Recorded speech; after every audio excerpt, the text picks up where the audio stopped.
Hello everybody and welcome back to Army Painting Series 20. We're working on our Osiarchs. This is going to be episode 2 and that means color test figure, and we got some colors to test here. As we talked about in the basing episode, I did want to get into stuff like painting the bone and really how easy the oils could potentially make this. And especially that pre-glaze that we always talk about, that's going to play a super important role in this. Now, the other thing that's going to be, well, brand new here is this is the first time I've ever actually really tried the interference paint. I think we might leave the iridescent off to the side so that we just experiment with one thing at a time, and that way we can maybe compare the results. I do have that put in a jar, but here is the interference put in a jar, and when I was actually mixing this up, let me see if I can actually find the container where I was mixing it here, because that was pretty fascinating what was going on with that. Look at that. See that crazy blue that happens there? It just like shimmers out of nowhere. But if I hold it like this, you can't quite see the purple. So it kind of shifts from blue to a purple. Now, the purple you won't be able to see so much. However, I thought if there's some Egyptian violet and maybe some, where's my phthalo blue or whatever, or even phthalo green. So these were the three colors that I thought could be interesting potentially if we have some of these mixed in with that interference blue. There's not a ton of actual armor on this thing. There's pretty much his helmet, a little bit on his torso. Maybe we even have the blade be something. I was thinking maybe not do the glowing stuff here. Just one time here. We did it with the sisters. That was just the last army. Anyways, maybe this one, no glowy things. Not even inside their heads or anything like that. Just have it be the regular bone. We'll see what we can do with that. And I thought that's also another way we could really test out this stuff. And again, it is the interference blue is mixed the usual way. We put the paint in here. We mixed it with our thinner until it was about the consistency of miniature paint, and we could actually get it into the jar. Now, I do have to say that this stuff is a little bit clumpier. It's not quite like regular oil paint. It's not going to be quite so silky. I don't want to say it's not silky smooth, but it just has a little texture to it. Just something to be aware of. But I mean, look at that craziness, huh? And for that to show up on camera, that's pretty amazing, because what I see in real life puts the camera to shame. And that is just, I think this could be really fascinating here. So we're going to just put these colors out on the palette, and I think more are going to get out there as we move along. We will be using, for sure, you got your brown matter here, Van Dyke brown, the burnt umber, which has really started to change in its use as far as it's more of a late stage thing, and actually some interesting glazing capabilities. Definitely some yellow ochre and even some terra rosa. So we'll also have a couple of these other ones here, the barite green, the blue. Actually, these are as much for mixing with our browns to paint the bone as it is anything. We're not looking for just this yellowish bone color. Now we will also have our brilliant yellow pale. We'll have that too. So I'll put these colors out on the palette now, and we'll just do a quick review once the colors are out on the palette there, and you can. They're pretty much the same layout as usual, except I think we have to find maybe over here in this corner is where you'll see the iridescent paint, just because, or the I'm sorry, the color shift, the interference paint slash color shift. Because I mean, look at that. I'm looking at this thing on screen. It just reminds me of color shift. So let's get this color out on the palette. Now let's get some paint on this guy.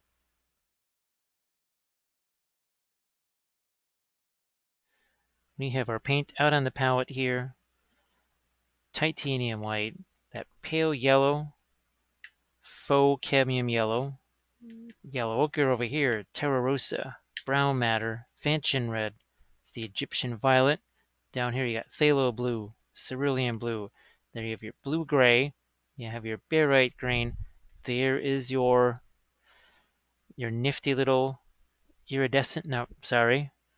interference paint, ivory black, burnt umber, indigo blue, Van Dyke brown.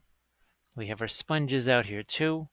And we've got our usual number 8 round, and we are going to try and do some somewhat targeted glazes here. Base. Now up here, for sure, we want to have lots of variations in all of that bone color. Definitely want to have that. So that's where we're going to be using all of these. Even some Egyptian violet's going to get into this into the bone color. We have some of our thinner here, and again, as always, it's the speedball thinner. That's what I use. But if you're in Europe or something like that, this will probably be easier for you to get. And like I said, this is what I used to use before I found this. This is easier for me to get. And I think the other, hopefully people have seen just lately, there's been less and less thinning of the paint. Haven't been thinning it down anywhere near as much as I used to. So we got a couple little areas of paint here, and let's start off just hitting that base. We will work up into the horse. I guess we'll refer to it as a horse for right now. This is another case. See, there's a little bit of our Egyptian violet just worked its way in there. Yes, it did. We're gonna have a little bit of that brown matter work its way in here too, and you can see again, not super thin. This is all just gonna look like one mass of. No, even here you can see that has shifted a little bit more towards the reddish side of things. Well, I was going to shift again because now we have burnt umber here. And that is, yeah, that's a whole different tone right there. We're going to even grab a little bit of our indigo here. I am going to thin this down a little bit because the capillary action is going to make it easier to get some color onto the bark/rock. This is again, the basing episode, just put that up not too long ago. You can go back, check that out. There was definitely some new types of things that I just hadn't really tried before. That was pretty fun. Once again, going to hit this with some of my brown matter. We're just going to start working our way up into that horse too. And well, nice thing is I don't have to be in a rush here at all because, well, oils. These little pre-glazes though, they're not going to stay wet forever because you have thinned down the paints, well, even more than what they already were. Again, just kind of letting the capillary action have its way. And then we've got to get some of the interiors here. And I'm not really going to focus on it too much either during the painting phase of this. So that is why we are just kind of taking our Van Dyke brown here and really just shoving this into some of these kind of enclosed dark spaces that you just can't see anyways. It's okay. That's like some kind of a claw there. Okay, I did not really realize that's what that was. All right, now into see a little bit of our burnt umber over here. That's going to change. You can see that. Interesting thing though that looks, I guess, somewhat more intense than say the Van Dyke brown. However, the Van Dyke brown has a tendency to stay behind more. When I wipe that away, it kind of sticks around. So look at that. See, that's already starting to kind of blend into some of our indigo. Now that's a little bit of Van Dyke brown. You see how the tail's starting to get a little bit darker as we work our way out here. Back to my brown. You know what? Yeah, We're even going to throw just a pinch of Terra Rosa in there. That's going to lead to another little shift and change here. because if the bone color is just quite literally some yellowish, whitish yellow ivory color with a just a I don't know, a sepia wash over it or something like that, well, and that's fantastic. They'll get done quickly, but that's not going to retain the interest. I I just did a quick little sort of Instagram Ossiarch Bone Reaper search, and there was some very interesting approaches to the bone as far as the color choices go. A variety, I guess, is where I'm going with that. A nice little variety. And speaking of variety, we are look at this. We're taking again. This is our Egyptian violet here. Remember, that is a staining color, so it's going to have an impact. You know what? We'll just throw that right over here too. Color test figure is also, I mean, it's not just where you work out your color scheme, but sometimes where you find out, well, what is what on a sculpt, because sometimes you think you know, and then you don't. And that's been the case with these guys here, as I've just been looking at this guy, and even now as I put paint on him, there's things that I thought, okay, well, this is this. And I look at it as I'm painting, I say, oh, well, yeah, maybe it's not exactly what I thought it was. And I don't even care if some of this goes on to his armor per se. Might even look at that, just a touch of that ochre there. It changes it up, so it's almost like we're painting here instead of just slapping stuff on here. And are those supposed to be bone? And do we want these darker rather than lighter? Would that show the interference color better?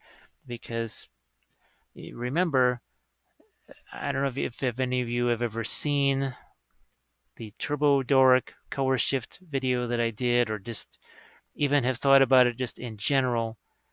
With the color shift stuff, they're almost always saying, well, they're telling you put it on gloss black. They're saying, oh, wait, put it over black, put it over black. Well, maybe mixing the interference stuff with darker colors. And when I did that little test, and I think I showed you that just briefly during the basing episode, the darker it was, the more oomph I was able to get from that interference color. I just to let you know, just to pass on the word, so to speak. I'm gonna go back over here, Mr. Terra Rosa. Oh, look at that! See, or look at all the. They're getting some differences in here. It's not all just gonna be this monolithic, same sepia bone, wash, glaze, pre-glaze everywhere. We are successfully changing things, and again, there's probably going to be metal that goes over this too.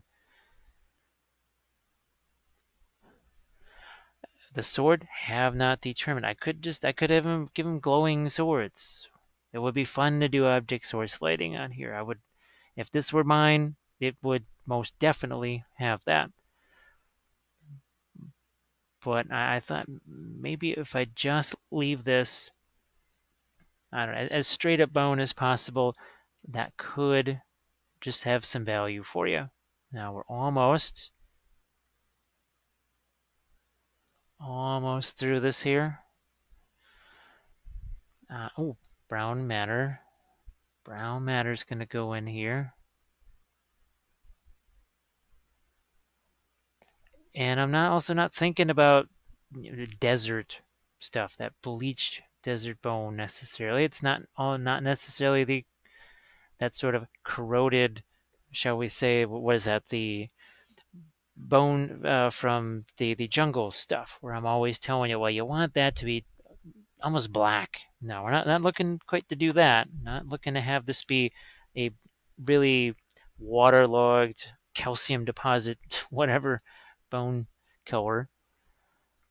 Speaking of which, I think we're good to go all around. So I am now going to take a pinch of my indigo here. Throw that here. There's a whole bunch of other colors mixed in with it, so the heck with it. We'll just do that. I mean, if anything else, it'll help provide some color unity. Sponge time. Wow, I like already the variety that's in here, just as is. Kind of neat. See how much is coming off of there. You can see we definitely had a little bit more of our indigo show up there.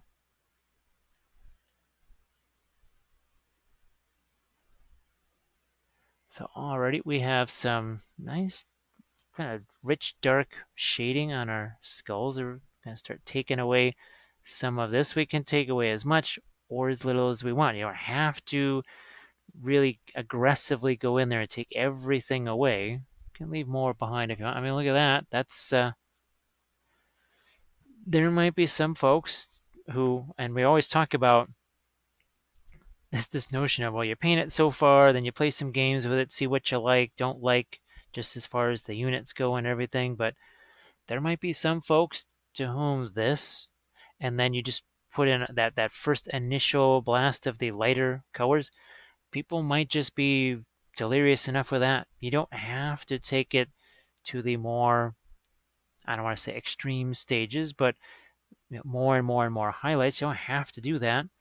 I'm actually going to leave that darker on the end there. I'm thinking we'll have that darker one. So let's just pause for one moment here after I do one last removal of paint. And this way we can see what we have from one side to the next. So this side with a decent amount removed. We could still do more. Boom, look at that. So already the big difference that's happened. Big old difference. This is where I thought the oils, it would be neat to show you that whole, just the straight up regular bone stuff with the oils, because you might look at that and go, wow, that kind of beats hitting it with some sort of ivory spray primer or whatever and just dropping Griffin sepia or whatever, Devlin mud or something like that over the top of it. Because, well, a tube of burnt umber will last you years and cost, well, less than a jar of contrast paint that might last you, well, not very long. Not very long at all. Look at all, now you really see all the different colors here. In fact, I am going to stop after I do this stage here. I'm just gonna stop here. We'll get started in another segment, but I actually want to have pictures just of this the way it is. Just pictures of this the way it is, because that is already, we weren't really trying. We weren't trying at all. We were just slapping that stuff on there. Even here, even on this. Look at that. Way more interesting than just your plain old zenithal priming with Devlin mud or whatever other stuff you might use. At least I think so. Now look, we already have, and the tail's already going out the dark. That the horn here is already kind of looking like the way I would want the horn to look. That's not too horrible. I can live with these results. Yeah. I mean, heck, you could let this just do it like this, and then you let it dry, and then maybe you paint you could go in here with acrylics or something if you feel more secure that way. Maybe just do this part with it. Think of the oils as your contrast paints. Ooh, actually, that's something to consider. Let's say all you ever do is this with the oils. If you're not super confident with all the wet blending and all the other kind of stuff, use this as a more effective, cheaper, longer lasting contrast paint. Because again, you just let this dry. Now, I've been able to just paint right over this stuff, no problem. But if you really feel like it, you could seal it. Obviously, we got the Army Painter Anti-Shine, whatever sealer you might want to use. But, yeah, that's, I'm, I'm really jazzed about just that result right there. And again, it's because we just gave a little bit of thought to changing around some of the colors, right? Even some purple in here, some of our indigo in some place. You can see some of the purple right in there. Burnt umber in other places, the brown matter in other places. Yeah. Now we're going to start working our way into this with some of our lighter colors here. There's a couple of ways we could do this, but we're just going to take some of our lighter stuff here. Some of these off-whites and even some of these, and we'll just kind of dive in here and see what we can do. And we're going to do that next.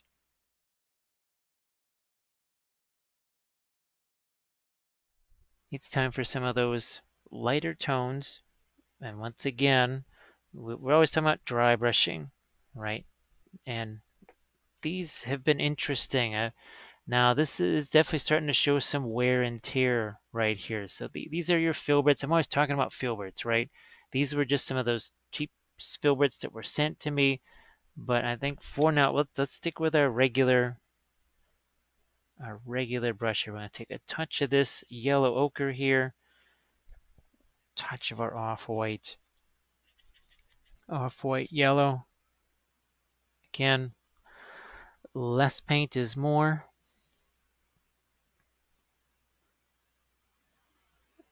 Let's see what happens. And you can see we're kind of playing into what's already here.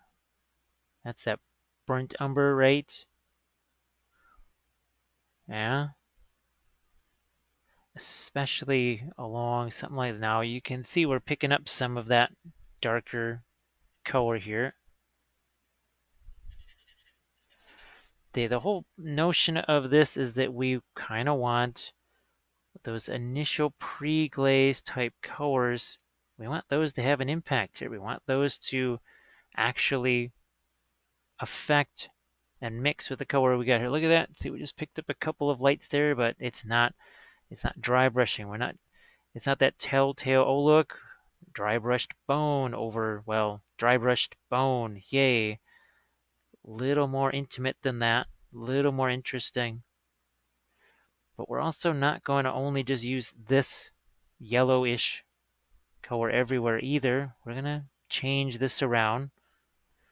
That's why you see I'm kind of poking around from one area to another here, not just staying with one area. Also, you can see how we're doing some oblique brush strokes here. Let's get to some of their poor little skulls on the ground. Oh, wow, that picked up some dark paint really fast. I mean, that was pretty instantaneous right there.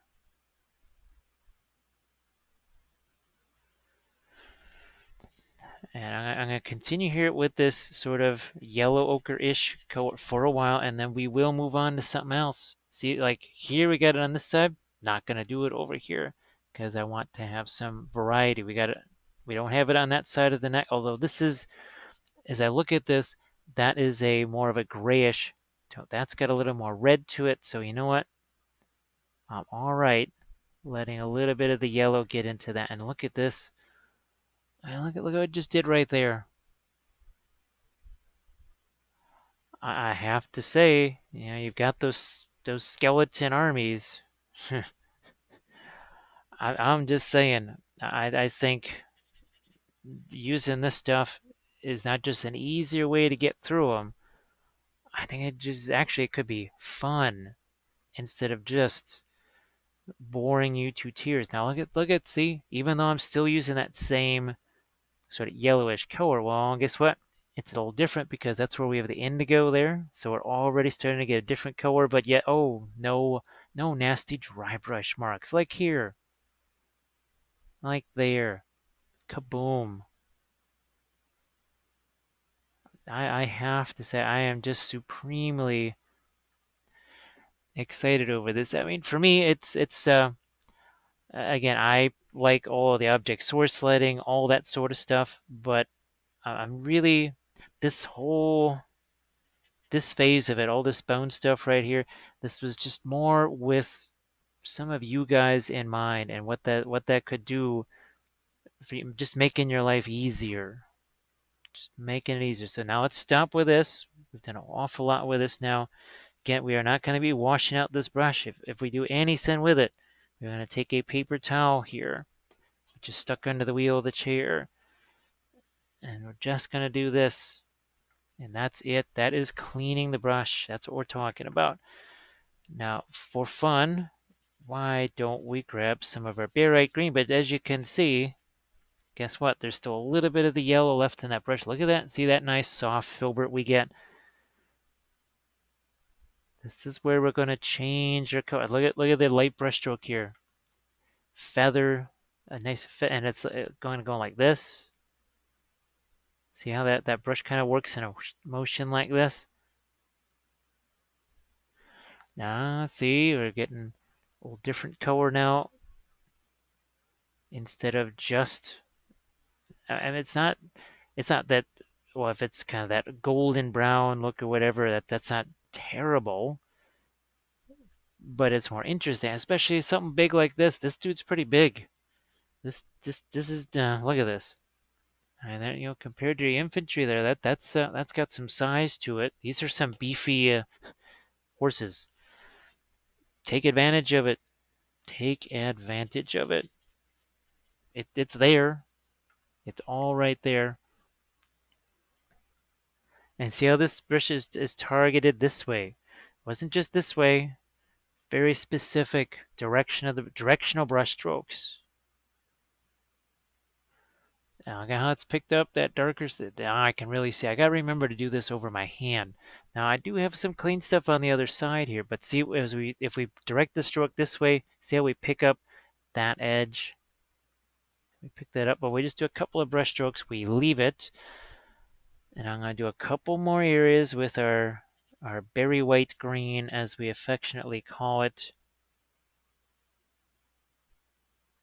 A couple of places down here. Ah, look at that. Look at all of these fun color changes. So little effort. And the reason why this is exciting to me is because back in the day when I was doing the other Tomb Kings, those horsies there, trying to get all that different bone color on there, that took a while. And I also wanted you to, I was going to show you this later when we brought out the interference blue, so you could see kind of the armor plates on those. See, there's all those different colors there. Just all the different colors. Look at those horses' heads. One is almost green. The one right next to it's kind of an orangey brown. Then there's one that's a little bit more yellow, and then there's all different colors everywhere. Now, of course, I didn't even know about the oils then, so I mean, you can't do what you don't know, or can't use what you don't know about, or whatever. But I sure as heck am glad I know about it now. Speaking of now, we are going to take a little bit of this. Again, that was our bluish gray. We haven't forgotten about him. Not forgetting about this guy or a shield here. We just have to figure. I'm thinking a splash of some kind of red there. Maybe that's why I had the Fanchon red out there, for not just for playing around on here, but also potentially for stuff like our dead warriors. So we're just gonna go back here, get some more of that blue, and I might even lighten it up just a pinch with my off-white here, just a pinch, and I will wipe this on a paper towel and make sure that there is not a ton of paint on there. Well, a ton, too much. Look at, now we changed it again. We just changed our color once again, so kind of a greenish tone here, then purple. Now it's almost like, I mean, gee, the mount here, before we ever even put the interference paint on there, might start looking like an interference thing. The blade, again, not so sure what I want to have happen with this.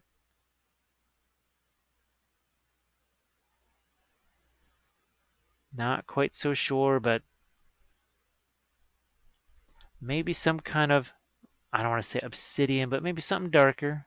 Speaking of that, I'm just gonna look at how it picks up, how it's picking up all that dark dark color.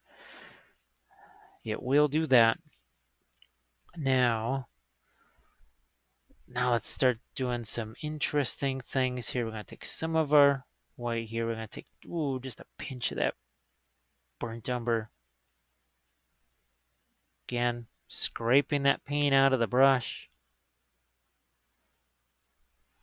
And we could still go lighter than this. We can go for sure lighter than this if we feel the need to. If we feel the need, we can definitely go lighter. My goodness.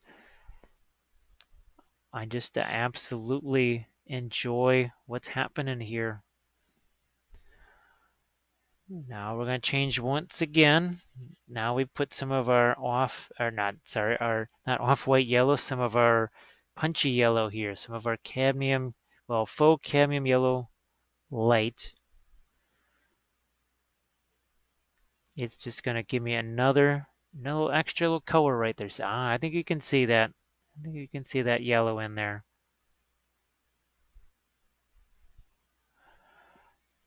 And look at this next to that. That is pretty dark.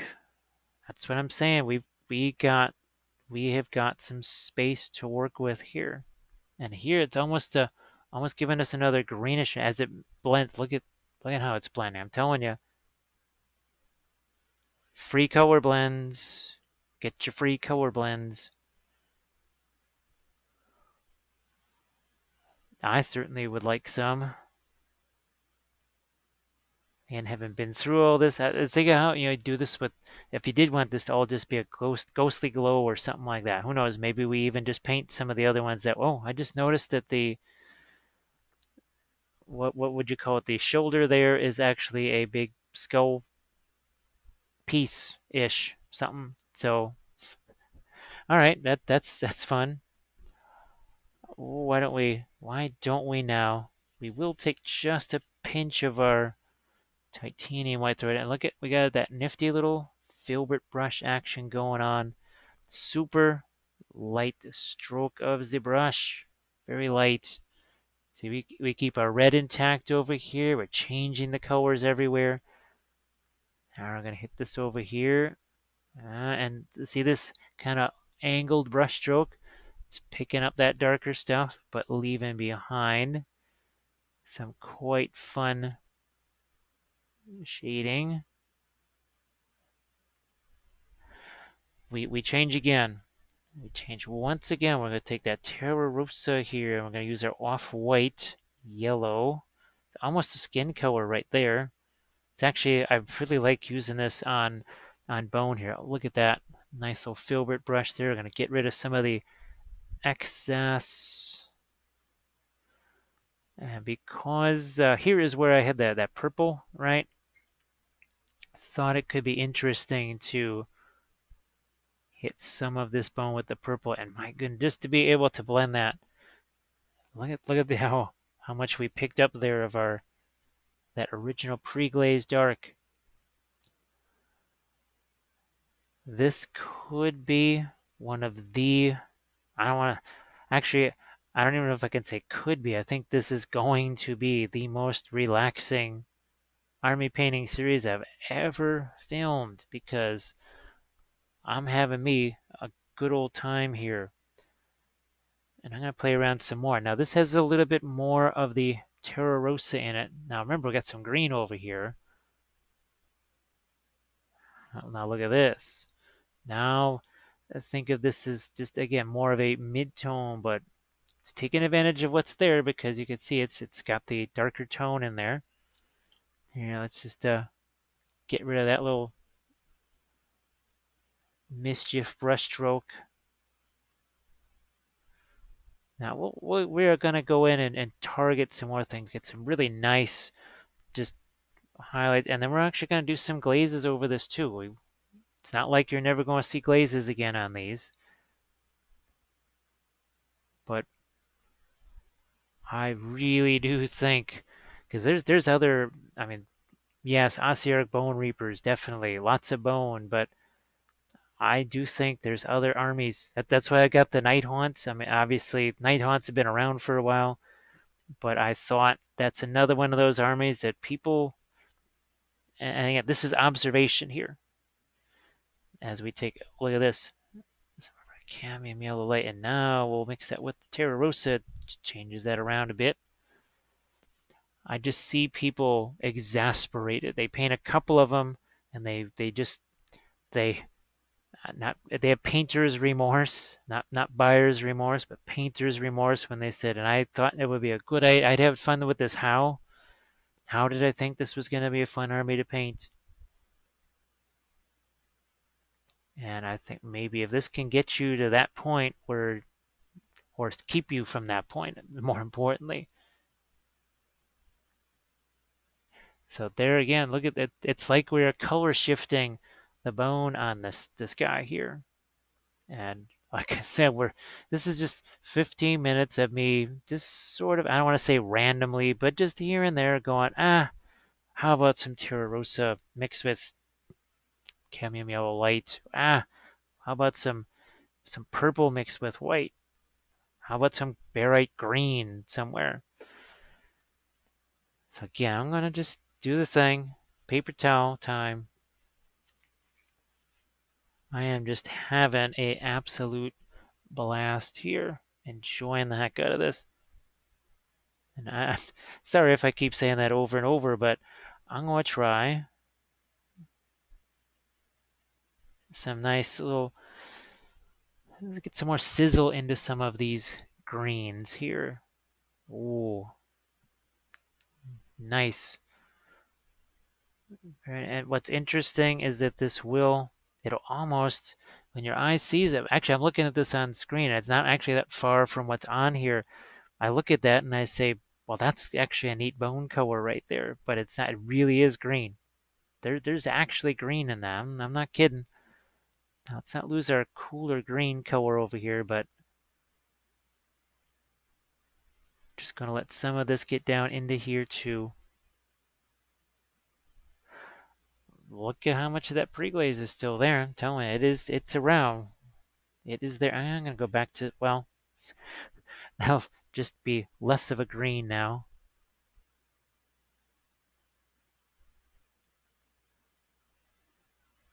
I'm going to hit the rocks with it here.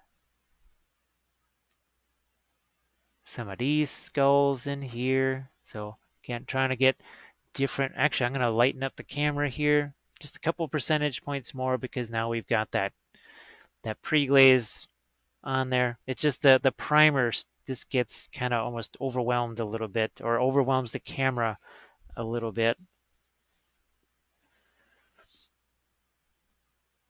Now I'm going to go back to, that's my yellow ochre, and that's going to be mixed with the titanium white. So this is going to maybe look a little bit like our off-white yellow, but it's not. That's more of a lemon yellow. This is a little bit different here. Pinch different. And now I'm starting to get more targeted just with the lights.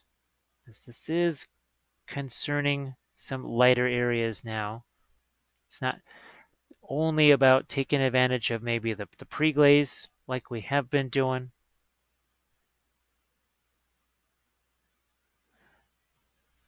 Get my skulls down here.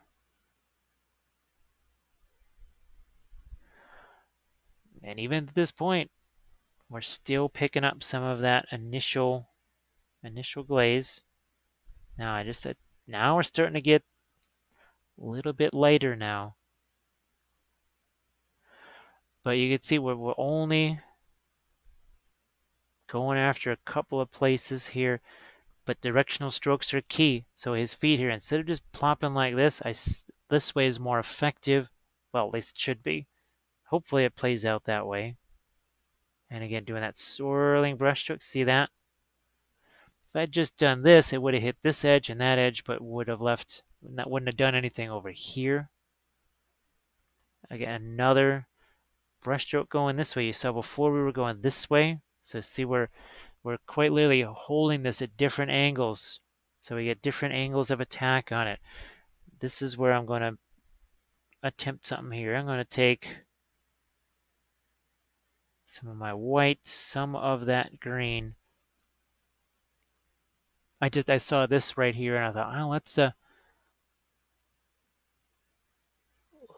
hit it just like so. And again, we're changing our brushstroke angles here constantly. Constantly shifting and changing those brushstroke angles. But look at now, we really have some green that shows up right next to that purple.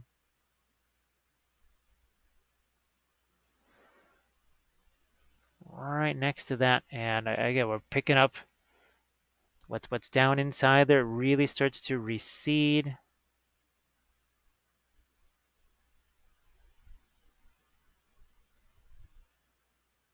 Now the face in there, I'm gonna have to obviously use a different brush to get down, way down into there, but such is the nature of things. I'm gonna get me some touch of green onto that blade too. I'm not even really trying to do any sort of non-metallic metal stuff here yet. It just is, it's doing that because it's so easy. Here's again, we look at that, we have some yellow over here, then it shifts to green. So many different colors. When you have all of these little, I mean, look at all of that stuff that's going on there. I just think it's more interesting to look at, and it's really not that difficult because there is so much texture there. I mean, take advantage of it. Certainly more there than what you would find on just kind of your regular garden variety vampire count slash skeletons slash whatevers. I'm going to, where is that? Nah, not with the burnt umber. I'm looking in here. I did the Terra Rosa on that side. You know what? I'm going to do that again. Now this is going to be a bit more of a pink because we don't have our off-white yellow in it. And that's kind of what I was hoping for here.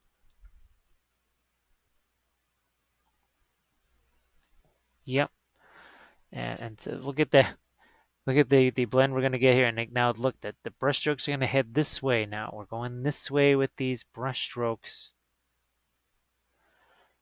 And look at all of the fun little color transitions happening in here.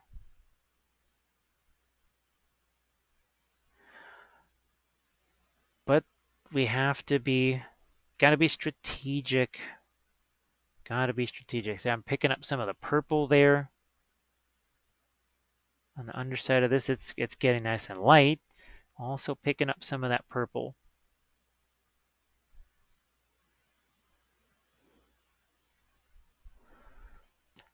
Now I think I think it would be interesting to do. I want to actually start doing a little bit with the interference colors before we get too sort of wrapped up in all of the fun things of this and take maybe highlights too far or something like that. Let's see what the interference stuff is going to do because I don't even know. Do I want that to be more of a purple? Do I want it to be more of an everything type of color? I know that doesn't make much sense to you guys, but hopefully it will when we actually get into that.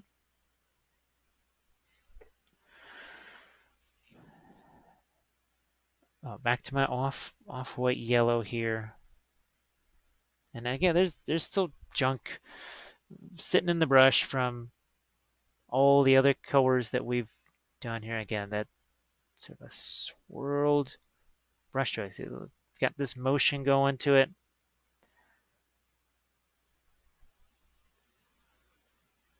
It sure as heck makes things like these horns a lot easier. That is normally not that simple.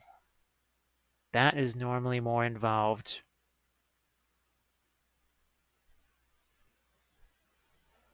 Do I want to?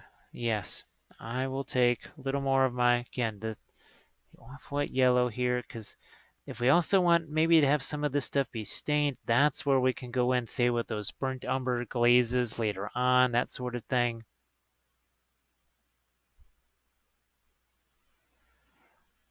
It could be one of those deals where you paint a whole bunch of, you do all this wet into wet stuff. I mean, geez, this is what, 20-something minutes for this guy here. If you include the pre-glaze stuff, a grand total of about oh, 40 minutes-ish for one of these. And I think there'd be a whole bunch of people pleased as all get out to have something like this in 40 minutes. I'm fairly certain if people were to see this at a tournament or whatever, they would say, man, how many hours did it take you to get all these colors? It had to take you hours. Look at that. There's no dry brushing there. Think they wouldn't even be able to see where there's glazes. I'm kind of stunned actually. Again, I knew I had an expectation. I didn't expect that it would, having been through the process of painting many, many skeletons, I didn't think that it could be this easy to get this result. Yeah, it's easy to paint a bunch of skeletons, but getting certain things like all this fun stuff going on, that's a whole nother deal. Again, look at this. Take a little swipe at it. A little side swipe. That's where this brush is handy too. Very handy. And not everything does have to be highlighted to within an inch of its life either. Also starting to think, from here, let this get darker down here. Why be highlighting down there just as equally as everything else? Just let the paint that you wipe away do the talking there. Again, see that motion, that circular motion or semicircular motion? Important stuff. Cannot overemphasize how important that is. All right, we got a grayish thing going on here. We got the yellow up here. We got some green down here. We got everything. We got it all going on here. Got it all going on. And we did not have to work hard for that, I don't think. Again, doing a little circular motion there. See, just got a nice little blend right there. Yeah, okay. What we're gonna do next is we're gonna play with those interference. See what happens in some of these areas here. I have no idea. Again, I tested some things, but this is the first true use of it. So let's have some fun.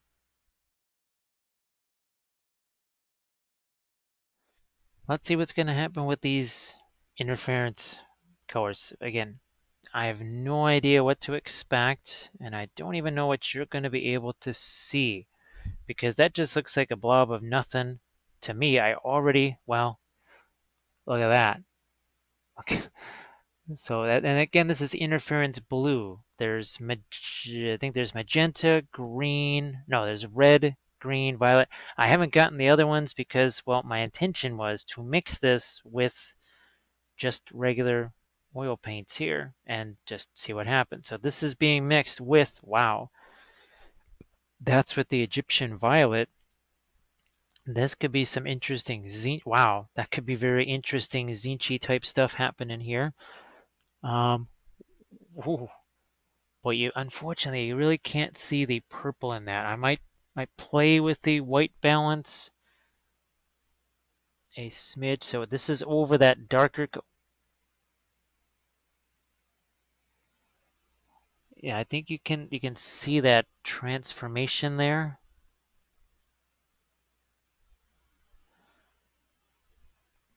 Now I'll throw it over the top of this here too. Now I think,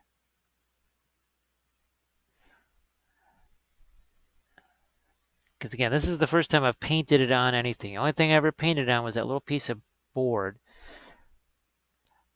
I wasn't even sure what was going to happen when I thinned it down. I wasn't even sure what was going to happen. Would it still stick to anything? Now, maybe we don't do a pre-glaze before we do this.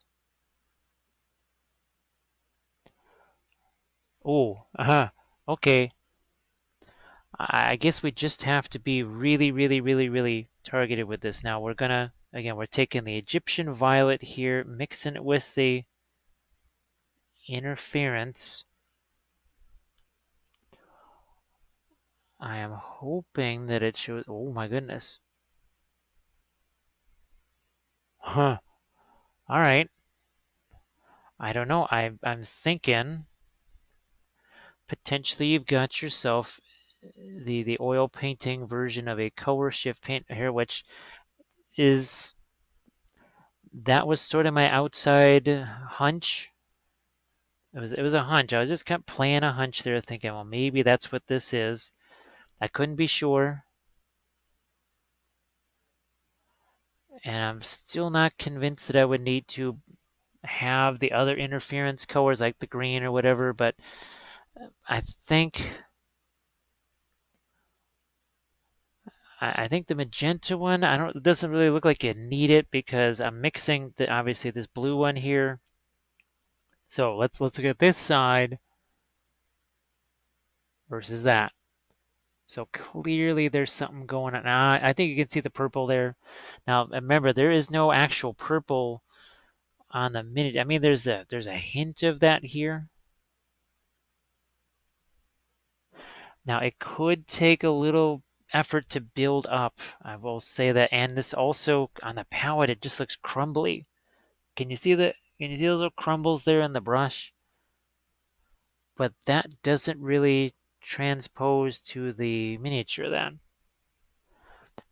But I can see now that this may be the most effective way to use this is after you do all of this kind of stuff and maybe all of the bone color stuff is dry. Because remember, we're doing a bunch of these things. There is no way this stuff's going to stay wet throughout the entire process. So I'm thinking, and this is again color test figure. What did we just learn? Potentially use this stuff, do all the bone stuff first. So probably, who knows, you may not even see this in the episode 3 at all. You may not see it till episode 4, because between 3 and 4, this would have time to dry. Not that I don't mind that getting in here. It's taking a little bit of effort to actually have that covered, but this is metals plus. This is not like metal and it's just purple metal. This is this purple metal that definitely has a bit of a shiftiness to it for sure. So this was also, and again, I tried to think other series down the line. I mean, right now you haven't seen it necessarily right in front of your face, but I am actually working on 5 different army painting series all at the same time. And sometimes I've been trying to also do a little bit of a connection between some of these. I was hoping that some of the stuff maybe that I try here is a possible Zinchi thing. Oh my goodness. Yeah, that's wow.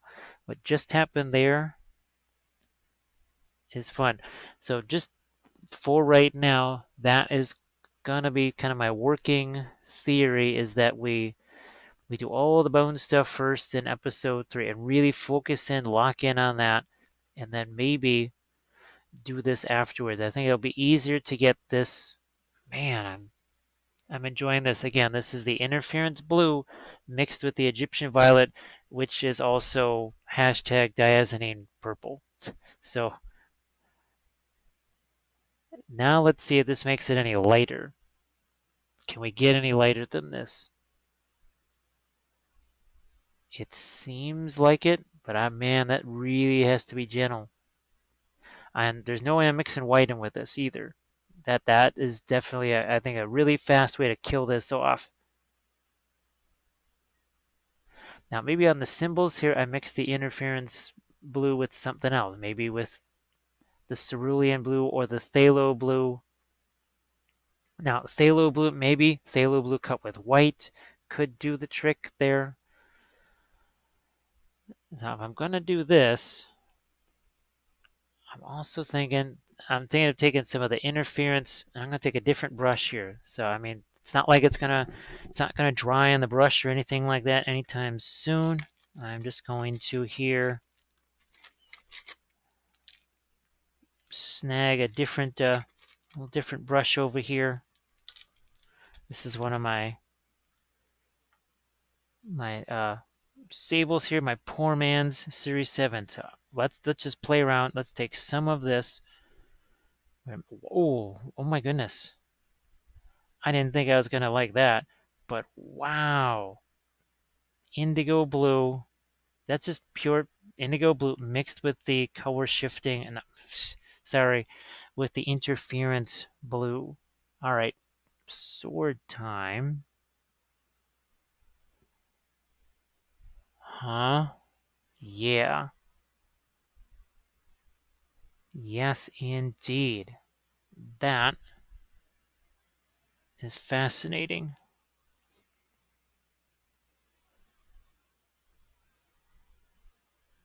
This is gonna open up, I think, a whole bunch of other things. Now we're talking about the Zinchi stuff, right? Well, there's those other guys called Schmeckrons that I think this is going to do some nifty stuff on them as well. Back to that. You know, I'm even going to darken that down. I want to see how dark can I make this and it still ends up giving me a little bit of color shift to it. For sure, it'll give me a little bit of metallic sparkle. Okay, there's a plastic bag on top of my paper towel. Maybe that's why it's not wiping away any of the paint.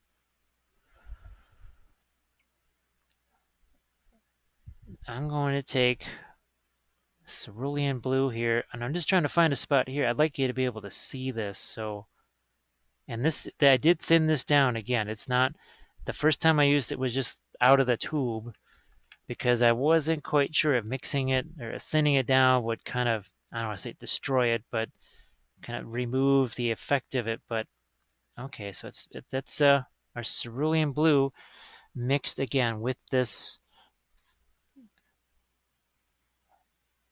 Wow, that's actually showing up on camera. I am flabbergasted. Now, see, this is where we've got the white in there, so we're just not getting quite so much.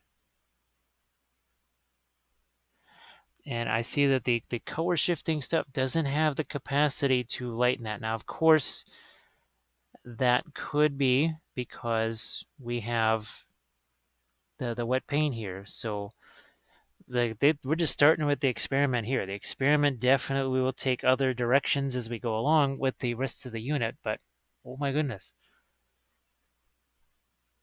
I realized this was, painting bone and everything else was supposed to be the big focus, but what I'm seeing here is fascinating. So now it's gonna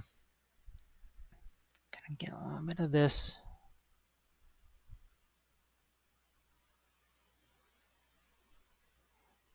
Yeah, so that's the one thing that I noticed. Now when we use, say, the MIG ammo silver or something like that, I'll be curious to see what effect does that have.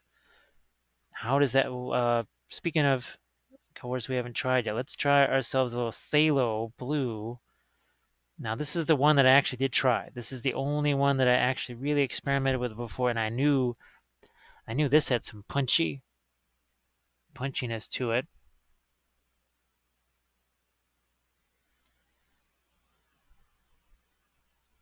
But again, how light can I get this now? Can I make this any lighter from here? It seems like, well, and it doesn't surprise me that the colors like the phthalo. So phthalo green, that's another color that, and probably a alizarin crimson with something like this. You might be able to mix more of it with it and make it lighter. But it is super translucent, so I don't know, maybe the trick with this is to almost start lighter and then go darker. That could also be another possibility.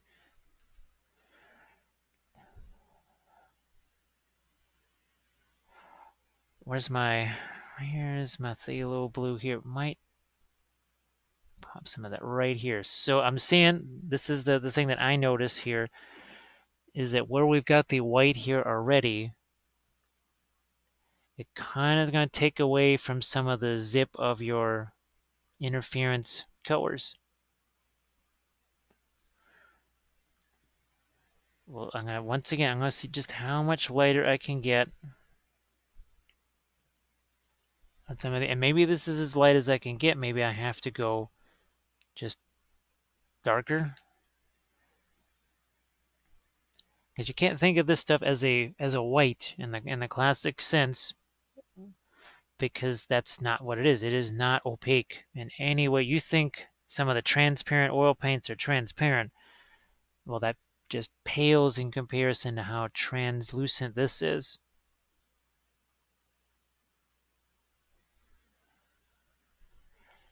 Now, of course, we are going to find out too, potentially, okay, what if we let this, even these layers, like this first layer just dries, and then we go back to it again. Will it get lighter if you put the, well, I don't want to say fresh interference or wet interference color over the original drier layer? See, that's just, that's no good. That's just a pile of chalkiness right there. So another little lesson learned right there. Again, taking the interference blue, we're mixing it with the Egyptian violet just to see how much lighter can we go with this while it is still essentially wet.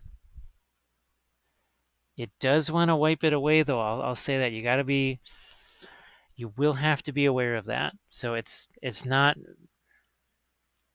for folks that are just getting used to oils, that haven't used them before. Well, that's interference blue is probably not really the highest priority for you anyways, color-wise, I'm thinking. But I think this is something that you definitely want to have some experience with the oils before you maybe dive in on the interference colors here. But for sure, without a doubt, they make an effective kind of color shifting type of a thing. Because wow, I'm looking at that going, one way it's blue, one way it's this. Now I'm going to try, here's another thing I'll try. I'm going to take the phthalo blue, I'm going to take some of the white here, and we'll just make ourselves a really bright phthalo blue. Then we take some of our little interference blue here. So what happens with this? Actually, I'm just going to try and wipe that away. I'm literally going to try and just get rid of that. I want to see what happens here with this.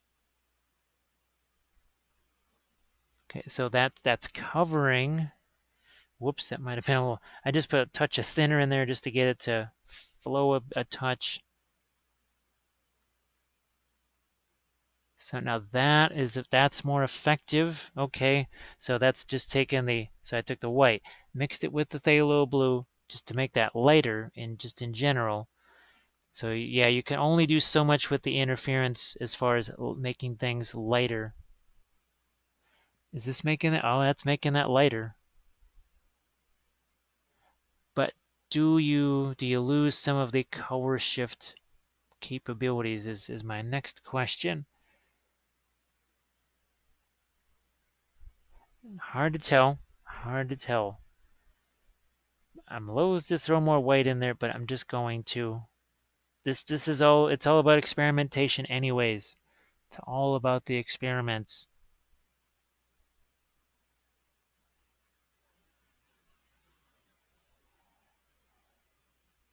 Now here, what if I take? Okay, so that's just going to be our phthalo blue there.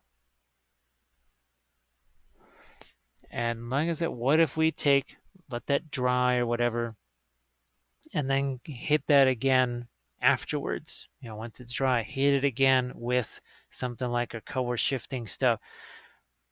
Speaking of which, let us play with the Egyptian violet here. Let's make that lighter with our white. Now it's also potentially more opaque. We mix some of this in there with it. So it does not have the pizzazz. And I think it does take away, it seemingly takes away some of the color shift property. And that's not really what I was after necessarily from the get-go, but it was kind of neat as I saw it emerge.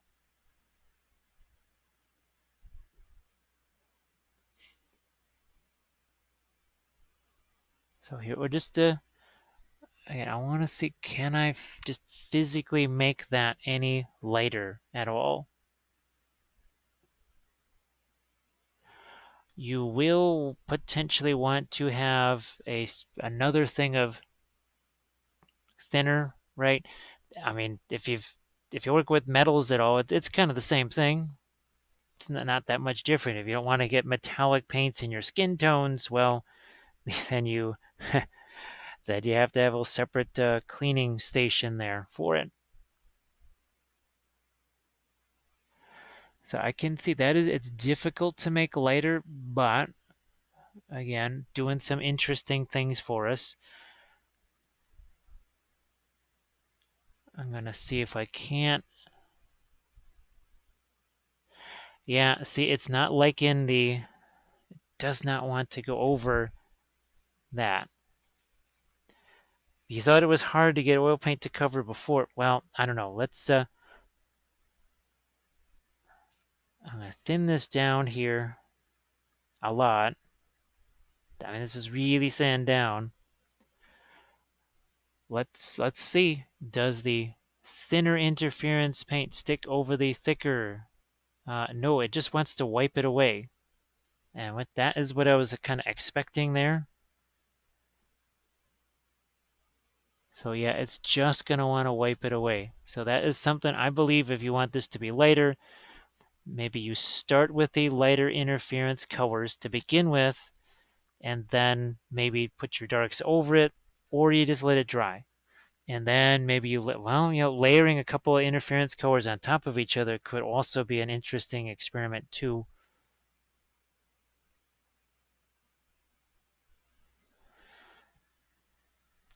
This again is just kind of straight up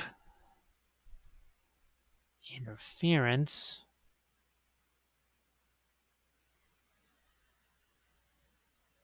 Which seems to be kind of showing up on your blade here.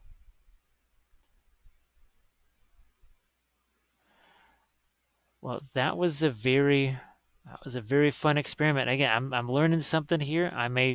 You may see a really different approach. Well, actually, I mean, it kind of makes sense. You would see a really different approach with this. Maybe by the end of this, I'll be thinking about how the interference stuff works very differently, even than I am right now.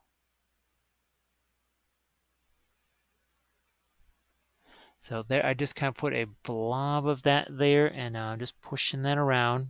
I mean, it's plop and push. It is oil, still oil paint after all. I know I keep misnaming it over and over again, but putting this stuff over the top of any kind of a white or whatever, it doesn't seem to like that very much. I mean, just, who knows, maybe I have to actually think about interference purple and of the actual colors of interference paints. Maybe I can't quite get the tinting on them that I think I'm actually achieving. Eh. Where's my? There it is. All right, let's see what happens. So basically, it's just a phthalo blue thin with white. Does that stick? So that sticks. You just can't have that preponderance of the interference color. And it doesn't have to be, chocked full of interference color either. Doesn't have to be.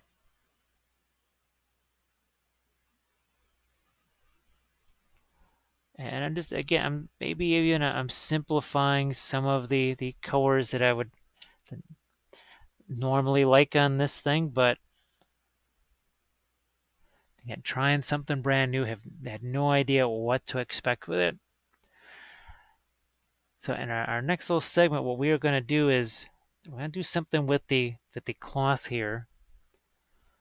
But I think we're going to work on that and maybe some of the stuff over here. Do we give this kind of a reddish, like a torn reddish cloth or something like that? And maybe this is like more of a purple red here. Let's see if we can do something like that. Something that plays off of what we've done with the interference blue here. So let's get to that next.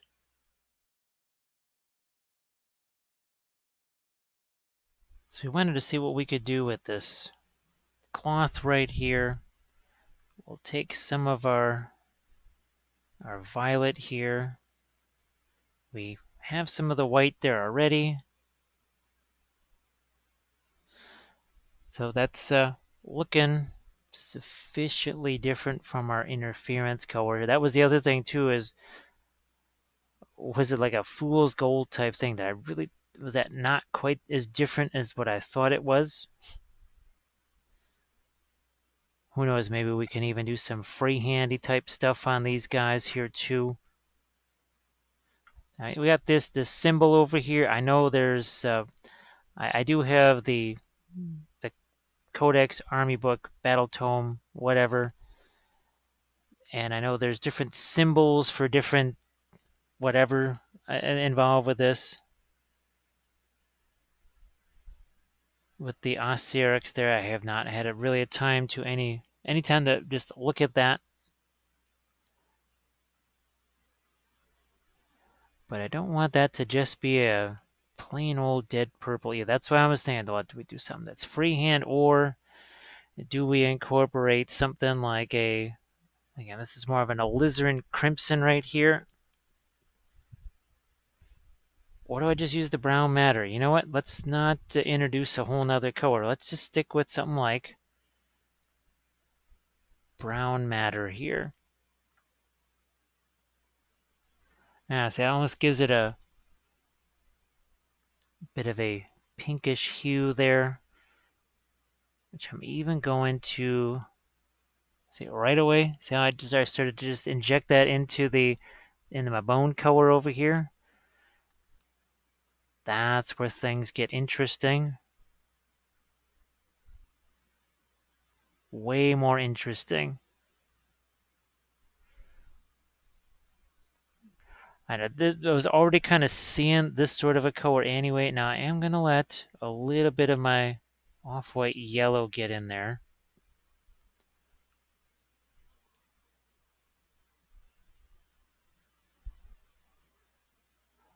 And then I see another area here. Again, we could throw some of this in some of the areas of bone here. That's why when I was putting on those lighter colors, I said, well, this is not the end of it right here.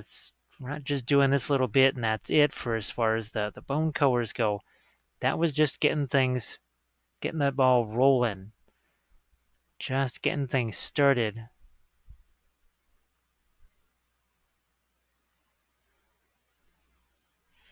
And remember, also too, we can go darker with this, but then we can also do something that maybe is so, I don't know, lighter, like that sort of lighter. Because remember, we're not doing the whole layering thing. That's not what this is about. We're not layering. We're gonna wipe off this brush, and I mean any old brush can be a blending brush. This is where we're skipping those layers, remember? You can get a good look at that here. Again, take the paint away. Take that paint away. Don't don't fret about layer after layer. Think of it in a just kind of a different way. Think of an easier way. Just plop that color there and just start pushing it around. Think of, just put something in there. You say, oh man, this is 2 or 3 layers lighter or whatever than I would normally want. Well, go ahead, go for it, because as you can see, it is pretty easy to take that stuff and then tone it down and push this all around here. So we still keep still keep that purple color in there. Again, this wasn't necessarily my plan as far as color-wise goes. It just sort of worked out that way. What happened here sort of influenced all the other stuff that I thought about doing, that is not the first time that's happened. Even when I'm doing my own armies, I think, oh, this will be fantastic. This will be great. And that's in practice, in theory, it's just like theory hammer when you're on playing games. And everything that you planned out in advance sounds just sounds magical. How could it possibly fail?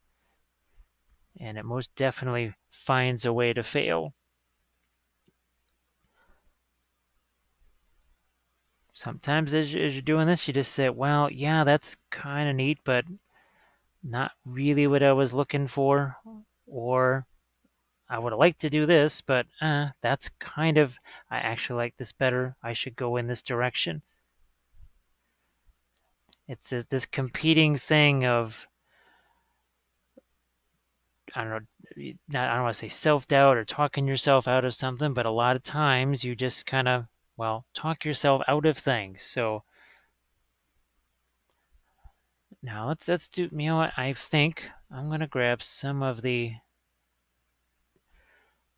touch of the Fanchon red here.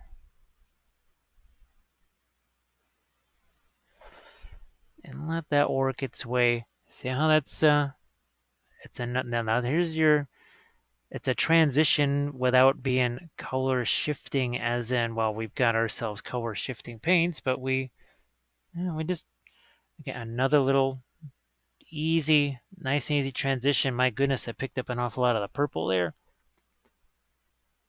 But you see where it's going. It's more in the folds of this. It's not really so much that the bottom of this is meant to be red. It's actually just kind of going into the folds of this here. And guess what? Some of that same red is going to work its way onto the horse. Oh, look at that. Because remember, we weren't down with his horsey right here. Not by any stretch of the imagination.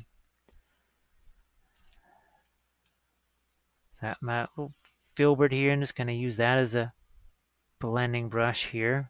So yeah, I'm excited because this is what we'll be doing in the next segment right here, is all this kind of fun stuff like that.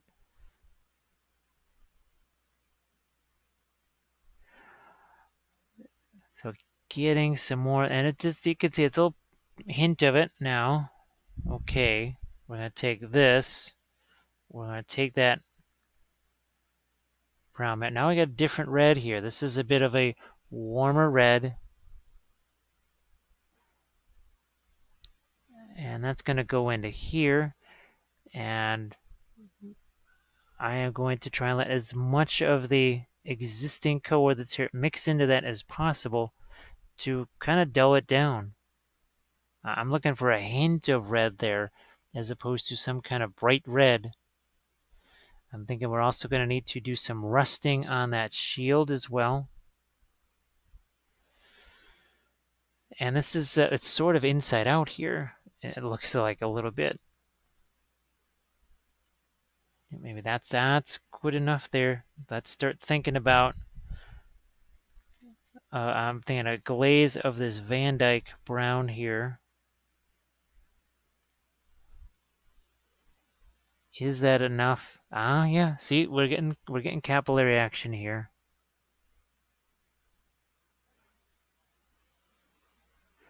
So there's more of the cloth up there on top. Now I'm going to take some of the burnt umber here. And, okay, good. I was worried that you wouldn't be able to see it from this angle, but it looks like no problem. You can see that.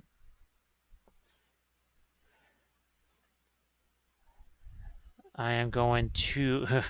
okay, I kind of remember to grab a blue here that doesn't have some of the interference color in it. Because we're just, I don't know, maybe there's some kind of magical thing going on with this obsidian blade here. And even on his helmet, maybe we just go with just regular non-metallic metal, just to, especially since I want to do all the rusting on this.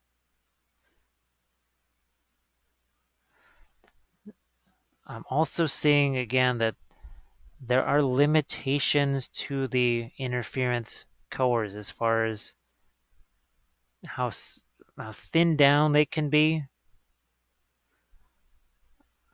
Also, oh, gee whiz, almost forgot. So thinning him down to put him in the container, wow, it didn't take much. Fortunately, I was kind of cautious as I put that in. I said, I don't know how this is going to react. I'm just going to put a little bit at a time. It's probably the least amount of thinner that I've ever had to put in any of the oils to make them get down in the container and be miniature paint consistency. So definitely, if you've got those things, for sure, keep that in mind. For sure, keep that in mind. It does not take much at all. And remember, we still can get darker stuff going on in here too. Doesn't always have to just be progressively lighter tones. But I did want to get some rust on this too. But first, let's take a few hints of our lighter color here. Just get some of those. Let's get this helmet here. Again, we're going to do a lot of rusting on this too. But still has to be some kind of a hint of metal there. Terra Rosa coming in with a touch of the umber here. This would be sort of your dark rust, and then we would probably take the Terra Rosa mixed with the yellow ochre. Now, raw sienna, not raw sienna, yeah, burnt sienna is also, I mean, it's not a bad rust color either. And that is sufficiently thinned down to have that capillary flow to it. That's what I was hoping for.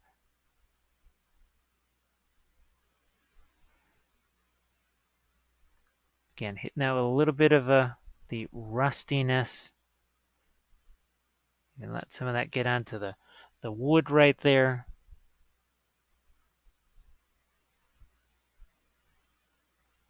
Yeah.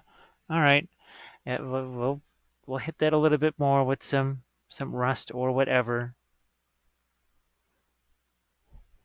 But now we'll go back over to our.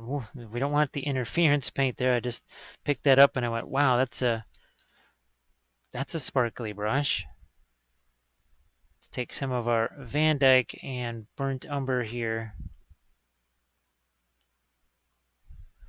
And this is going to be more of a glaze type of a thing.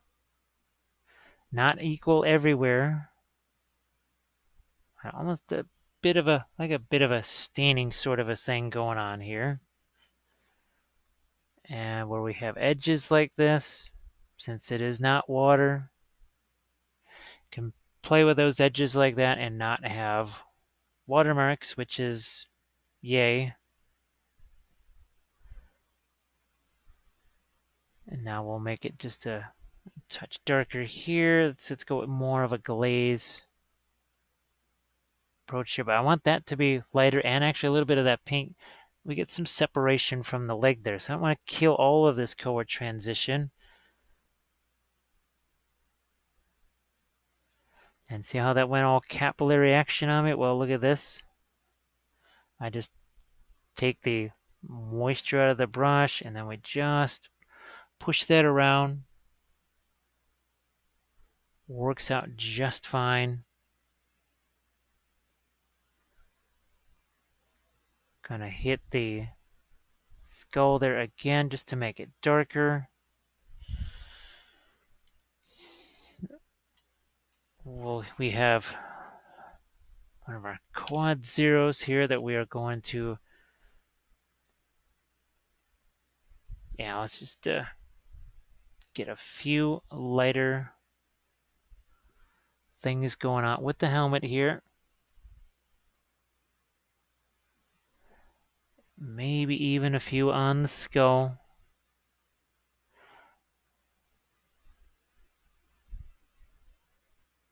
And that's it what we can do on these guys here. We'll just give them some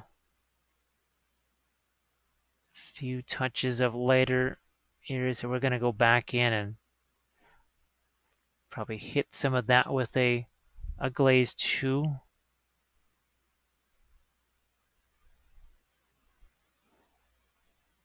Okay, some teeth right there. And I don't really like to highlight these here, and I think you'll see what I mean. You got these holes in here,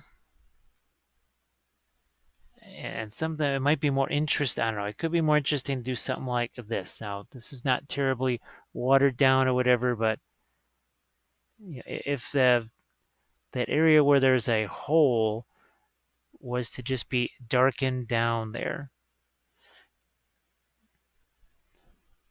and just as I'm thinking about that, I just want you to show you something here. So again, look at speaking of darker.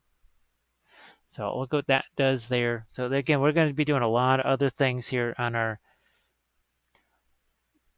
horse and rider. Now this is pretty much your straight up Egyptian violet.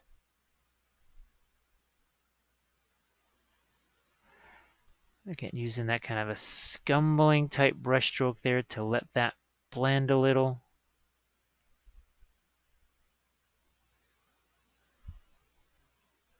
And it even changes the color just a tad there, especially when we take it and throw that over here. And once again, while I have it, yes, okay, so maybe, I'm looking at that interference color, so maybe that is, maybe that's about as light as it can go. Well, it's sort of that way with metallics, I suppose, too. It's just, you really can't lighten them in the way that you can lighten areas like, say, this cloth here. Just bound to be a little different. All right, so I think that has worked out okay.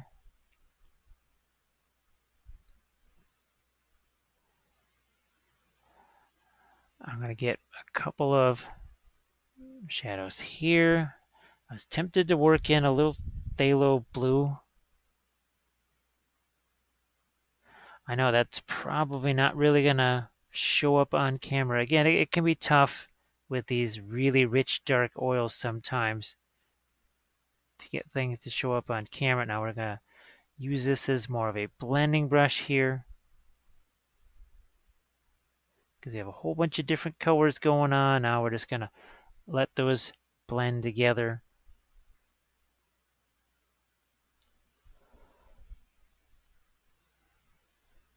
All right, so I think what we're going to do is say that's okay for, no, I do want to, as loath as I am to be doing stuff like, oh, this, it just, and I'm not going to do it, I'm not going to do it with the purple. No, we're going to take this. That's going to be mixed with our fanchon red here. I think you can see where that's going. Yeah. It's not a big deal, but it sort of is. And I'm not going to lighten those up equally either, because I want some of them to almost look like they're sort of, I guess, stained or aged or whatever. I don't know.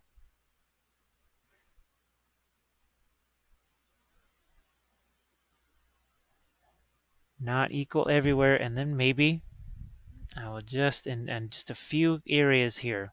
So that same off-white yellow,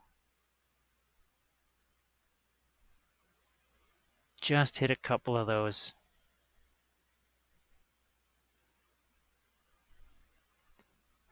It brings a little more something up here. Sorry about that. And it should hopefully then separate what's happening here with this red as we take a yellow to lighten it. Can you see that? Yeah. So that is just fanchon red, touch of that cadmium yellow light. So now it's not like we're just mirroring what's there, but obviously two reds. I mean, the original red was the same. One area cooler, one area warmer. We're going to take just a pinch of that. I don't care if some of that red gets in here. We also, as you can see, we've got our yellow ochre that's going into our potential lighter rust here.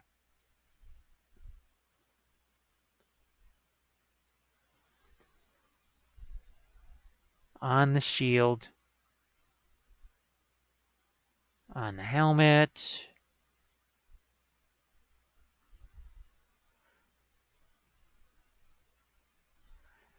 Let's do a touch more of our rust over here.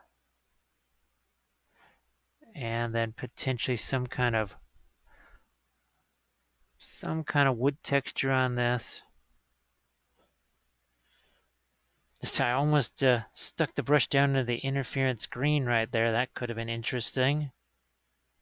Or interference green, the interference blue.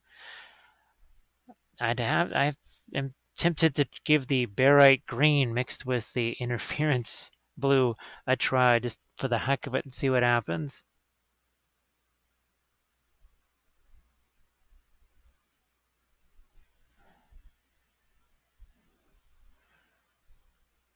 And I could tell this sort of, look at how that just mixes nice and easy there. You just can't get over how simple it can be. Doesn't have to be so incredibly difficult. This is supposed to be your fun thing. Well, not for all of you, but for the vast majority of you, this is your entertainment. This is what you do for fun. It should be fun. And hopefully things like this do make it more fun.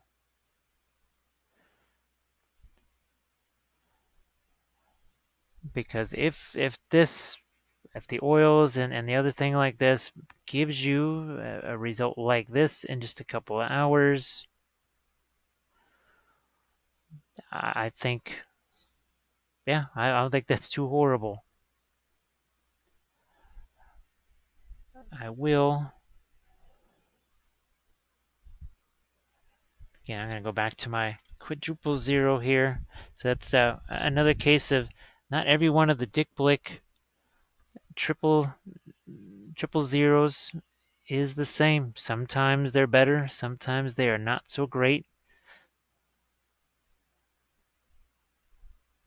Which, like I said before, I assume that is why they're $4 and not 14. Although I don't know, they're some of those pricier Dick Blick brushes that I got. Those have definitely shown some weaknesses for sure.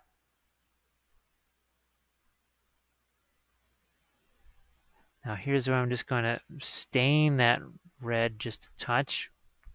It was just with the Van Dyke brown. And now I take that same Van Dyke brown and just kind of mix a little bit of that red and see what just happened right there on that skull. That was a nifty little glaze that I can now kind of mix in here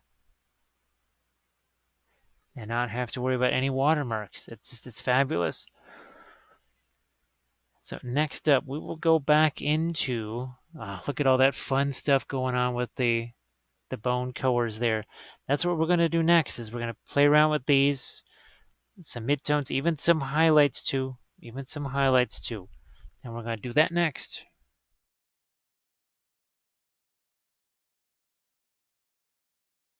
Let's get back into our horse here and do some of the things like we had here where we introduced the purples over there and some of these fun colors over here.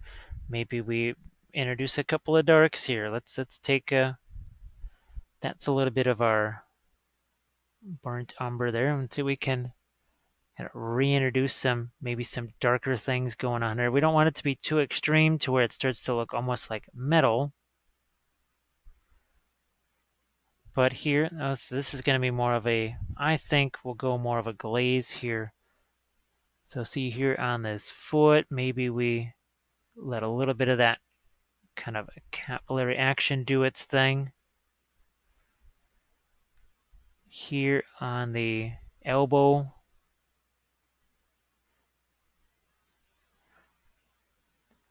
maybe here too. So it's going to be a combination of a couple of things. We darken down some areas, maybe we lighten some other ones, we put some midtones in some areas.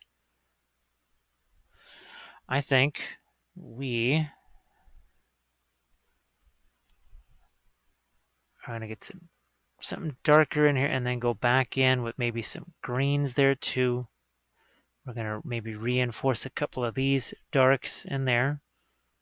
So if we work it both ways, some areas get some more dark, some areas get a little lighter, some areas get maybe a greenish mid-tone added. Maybe we do some greens in here. Just like in some areas where we actually practically put red as a mid-tone in an area that was overall more of a green.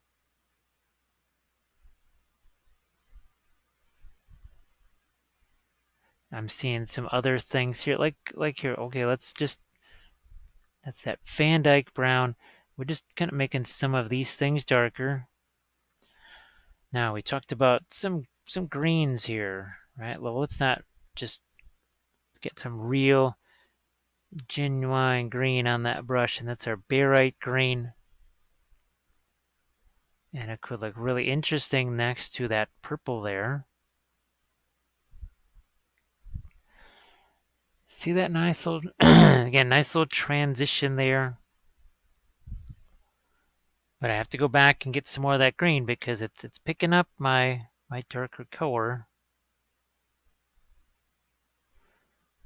Even here on that face, on the skull, or whatever you want to call it there. So here again is another area where, like in the dark, you can see I put that barite green there where it's potentially obviously darker. But then we're going to switch around here maybe and take a much warmer yellow potentially here. And we'll go back in.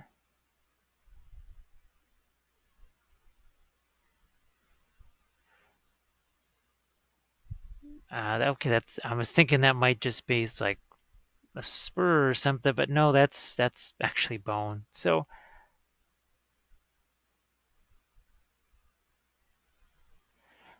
and remember we got a ways to go as far as making things lighter here.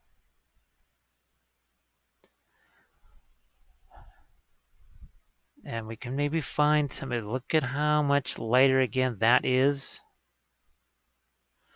See that?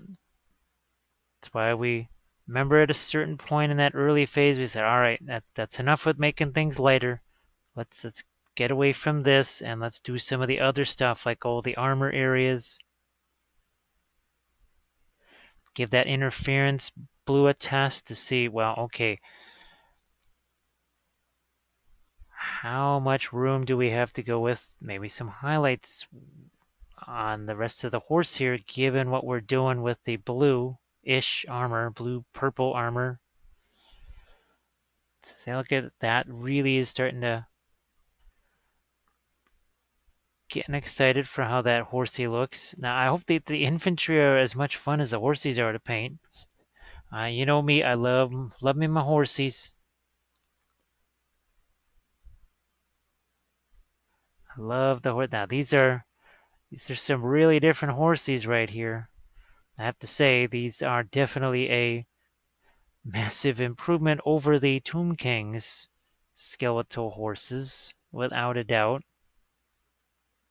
Having painted so many of those,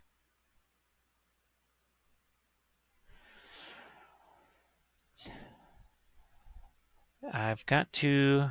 I want to take some of this indigo blue here. Hopefully you can see this. And that is going to go right into here. Yeah, it's like a little bit of a bluish gray. That's a neat little kind of a yellowy orange color there.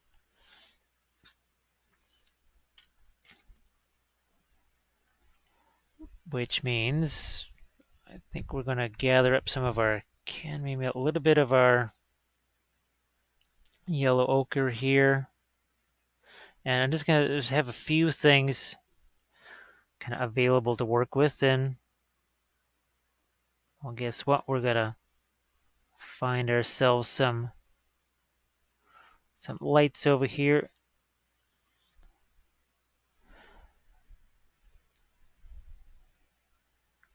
Again, I've got a couple of these set up so I can kind of go back and forth between them here. Let's make sure that I can get my hand in there. And this is that quadruple zero. This is also, it's from Winsor Newton. It is a synthetic. Now the thing I'm seeing here is, okay, we got this, that the blade itself is losing out to some of these highlights here, which means I'm probably going to have to go back into that blade, do something there with lighter things. I'm just going to hit these areas here, potentially even with the same light.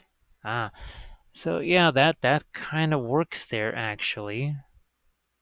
It was something that I was just in the back of my mind in between the segments here. I was giving that a thought.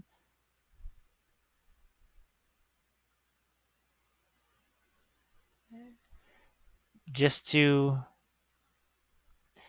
kind of encourage the idea that there's an edge there. And well, maybe just to catch some more, not just some more of these edges here, but also think about maybe bringing in some other colors into these areas, not just something that's lighter like this. Although it does need some lights. Yeah, that's starting to, oh, it's starting to emerge. Now let's get some of the orange over here.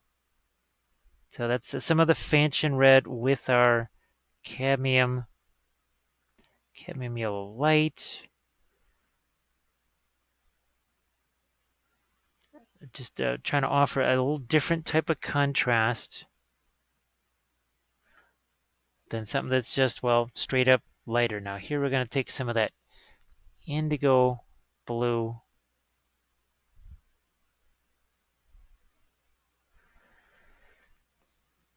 in over here.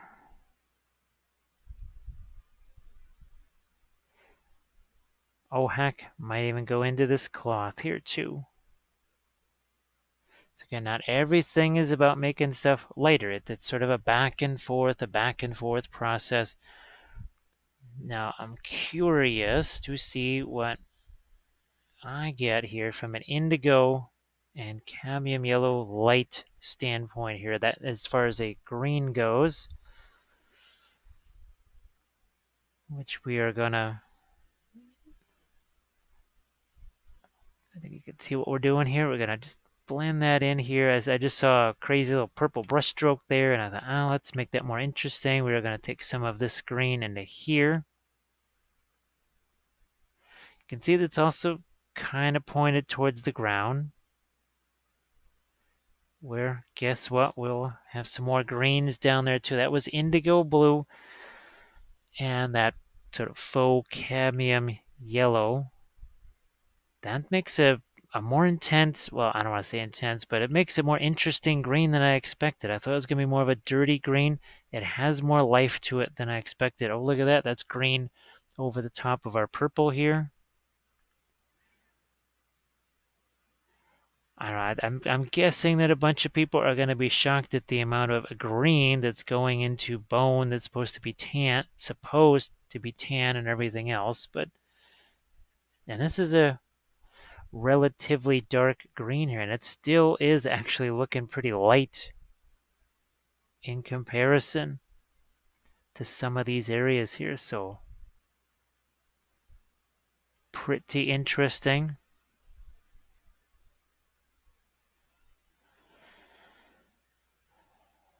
Okay, we're gonna take this green here. Now, as about it goes right smack over there. Like, again, there's these interior skulls because they're kind of made out of, again, they're made out of bones. It's not just like it's a skeletal horse. That's kind of, I guess that's why this is so much more interesting than just those Tomb King's horses.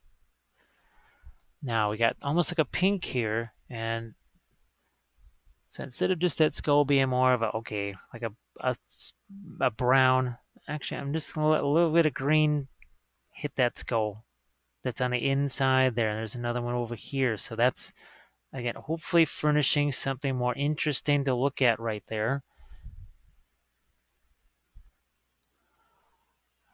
We've got, I don't want to say the front armor plate here, but we've got this bone assembly over here. And I'm thinking I will take a touch of the burnt umber here, mix that with our off-white yellow, and this will give us yet another little color to play with here for our bones.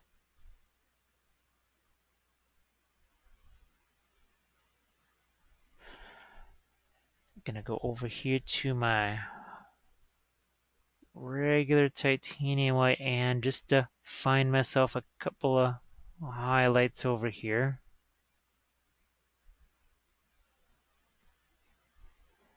It truly is interesting what is bone and what is not.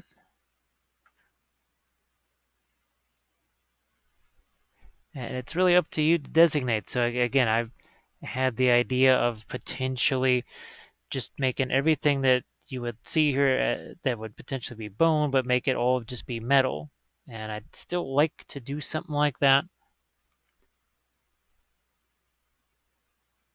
Obviously, that's not for this series. It would be more for, I think, some individual, either separate videos or Twitch sessions or something like that. So, I mean, I'm pretty sure that almost everybody who's watching this is already following the Twitch channel.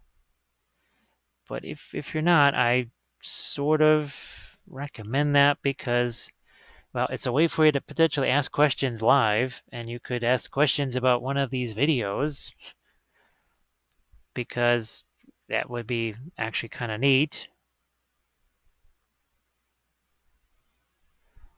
So again, just picking up more of these lights here before I actually go in and do some action here with the Terra Rosa, more Terra Rosa, more Terra Rosa,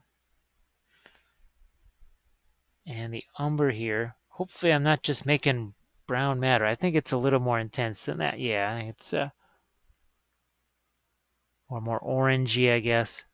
So you can see we started the process there. Now this is much more liquid-like.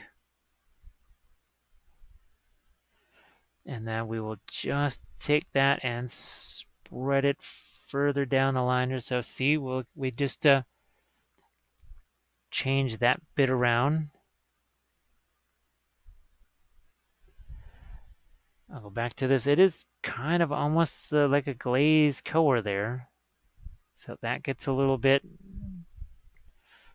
darker there. And now we're going to take our blending brush,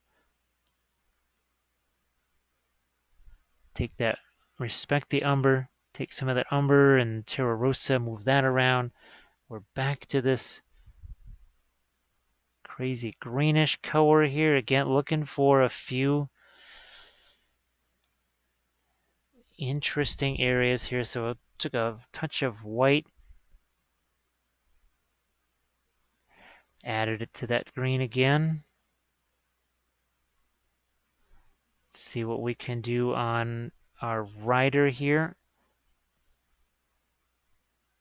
Not so much about value separation, looking for color separation. Sometimes the color separation, they could both be practically the exact same value as far as light and dark goes, but between saturation, color, there's so many other ways to get different colors or get that contrast going. Doesn't always have to just be highlight the heck out of it or make it dark. It can be more than that. I know I tend to emphasize that over and over again,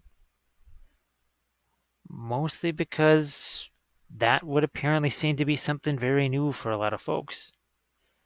Whenever I get the sense of, wow, people really haven't heard of this before. I mean, yeah, geez, I guess it's like the oils. Big surprise. People didn't think that they could be used, this, that, and the other. And I said, well, I think it's about time to just show it. There's talking and there's doing.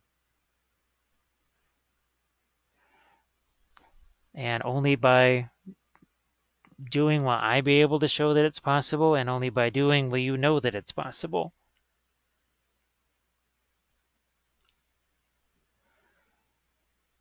And hopefully along the way, as you will show things to yourself, prove things to yourself, and I hope it gives you a kind of a fair sense of accomplishment, maybe. It does for me, just like this right here. I didn't know what really was possible. I had a hint of what might be possible with this. But even without all the other magic doodads and all the interference stuff, this is, to me, this is how I would approach doing the bones. Just, it makes all of this look that much more interesting. It sure as heck wasn't difficult.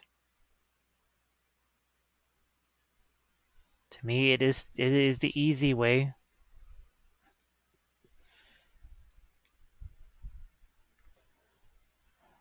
I keep forgetting about my cadmium yellow light. We're going to grab some of that, and let's do some of the little things over on this side too.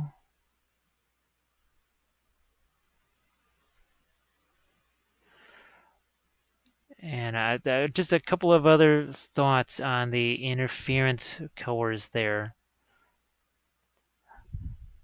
You can, what is possible is to take stuff like the indigo and go over the top of those and really get some strong darks in there. As far as making them lighter, that's a little different story. So that is definitely, that's something we're going to just learn more about as we film the rest of these videos, because we're still got 3 more to go here. So just, I'm already starting to kind of get you prepped for what's going to happen in future episodes here. Now, look at all the fun stuff happening here in these bones. And you can see it's, we're adding more colors, but yet in some ways it's just looking more like bone. As opposed to where you just kind of say, okay, well, I can pick out the green here or this over here. All right, so we got an awful lot of yellows there. I'm gonna start thinking about, right, that's practically a pink in there.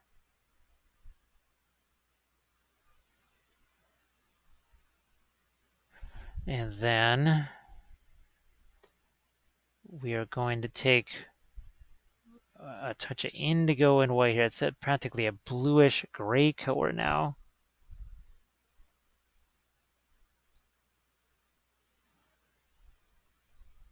Just doing all kinds of crazy different things here.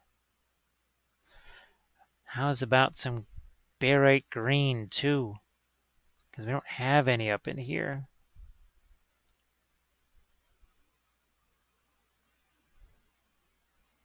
There we go. And then let's see what happens with some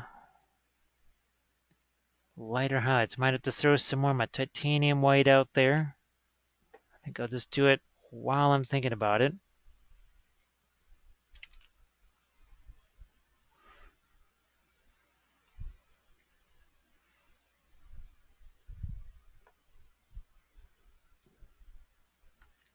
Again, the quad 0 here. I'm just going to move this where I can get to it a little easier.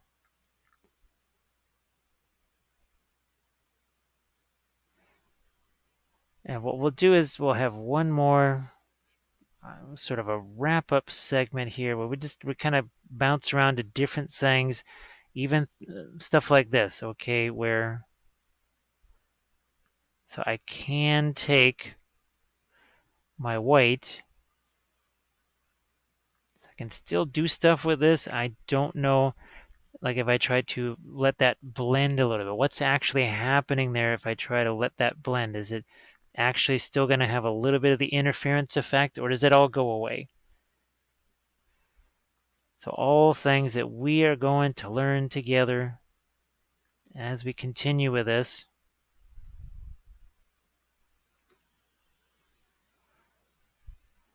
So again, just picking out some more of these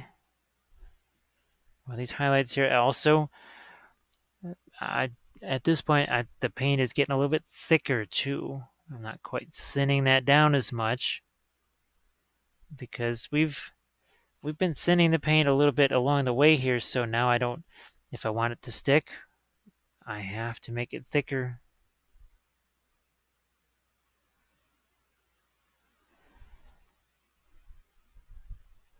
Okay, back to this.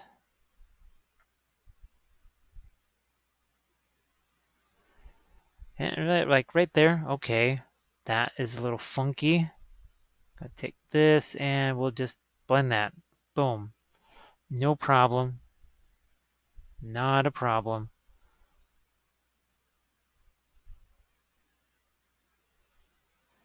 And we've got a lot of these little kind of cracks here on the bones, and I'm really glad that I've got it sort of that grayish color underneath here.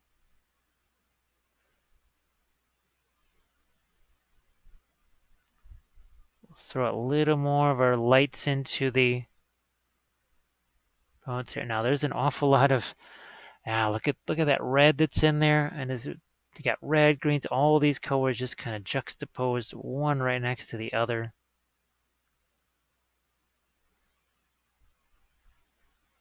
Just makes it so much more interesting.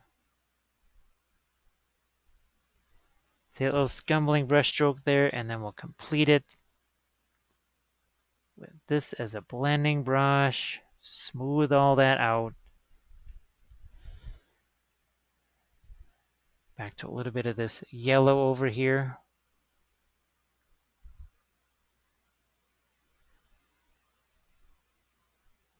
Okay.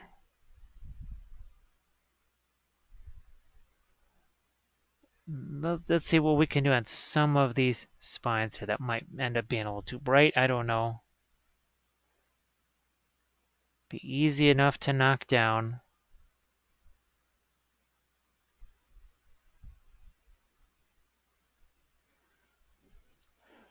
Plenty of fun stuff going on here. Let's lighten up this little area.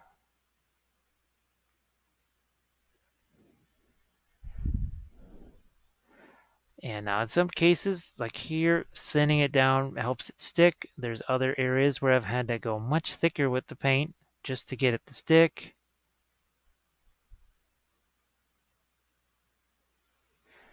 Like over here, I don't necessarily mind that these are dark, that we don't have a whole bunch of highlights on these things.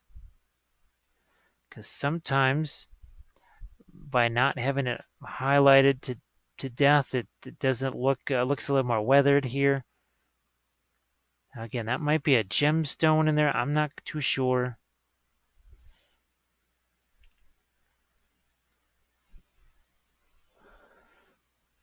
Okay, so what we're going to do now, we'll do some odds and ends, and that's going to include some more stuff. Like, see what we just did there with the adding a couple of lights to that. So we'll be doing some highlights. See if we look kind of like this on the blade here. Yeah, see what that just did right there? So I think we're gonna try some more stuff like that. It's not gonna be terribly long because again, it's a color test. We've really gotten done what we were hoping to here. So yeah, let's just kind of wrap this up. Do one last little session here with more of our highlights and maybe more of these some more stuff on his face in here too. I'll get to that next.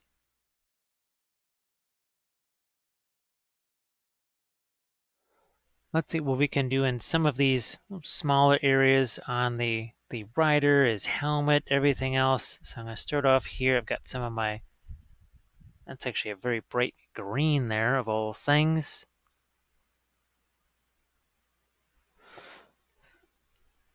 And this is what I was talking about here. Like in this area, I'm thinking I can almost maybe go back in with something like an indigo here and make that darker. First, I'm just going to get some lights and some midtones on the areas that are supposed to be bone here.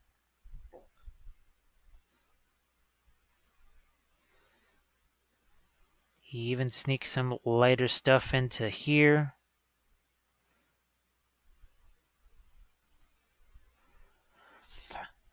But like I said before, not highlighting every single area absolutely evenly.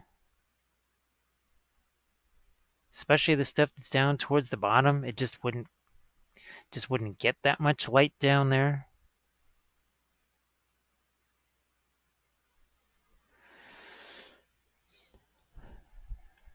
Now I'm going to go over here. Let's see what we can do with this indigo blue. Maybe even a touch of the Van Dyke brown in there. Sort of makes it kind of a black. Blue and brown make black. Also thinning it to potentially give it almost a near kind of pin line wash consistency.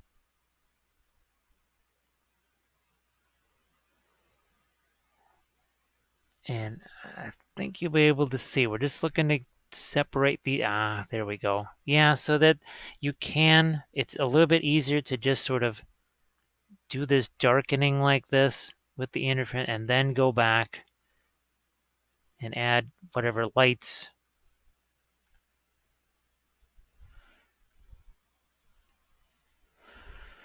Now this is where I'm going to go back to the interference stuff here.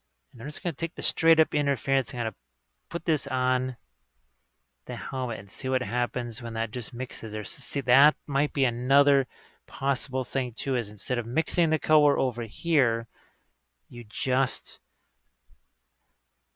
yeah, you have a color over here and you put the interference stuff maybe over the top of it. So we can experiment. We've got enough guys.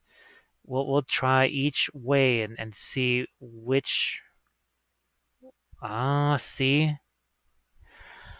I'm able to get this later. So potentially what I guess I could have done was have the Egyptian violet just there in place, and then essentially started to mix a little bit of the interference blue into it, just kind of brushing it on as opposed to bringing it over. So a new discovery made.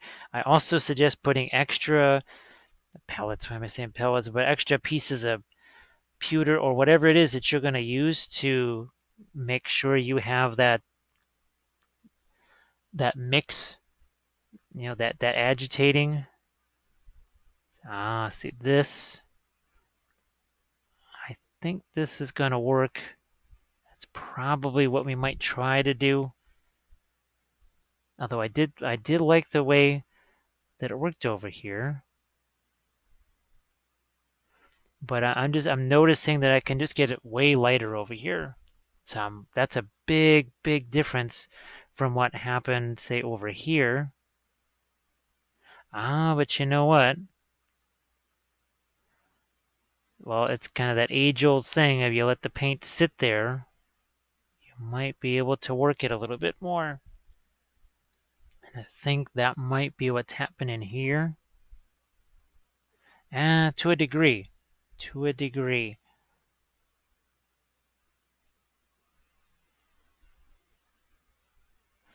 Still interesting. Very interesting. I gotta say, I'm really fascinated by this and what this can do. And I'm sure I'll find more uses for this. I'm really excited now for sea creatures and such. Like I said, there are so many army painting series that are, what I try to do with those is going to be impacted by especially what's going on with this stuff right here. So now I'm able to lighten this more. I was not able to before, but I sort of can now. And this is minuscule amounts of paint, and I am sort of doing that little bit of almost a stipple here.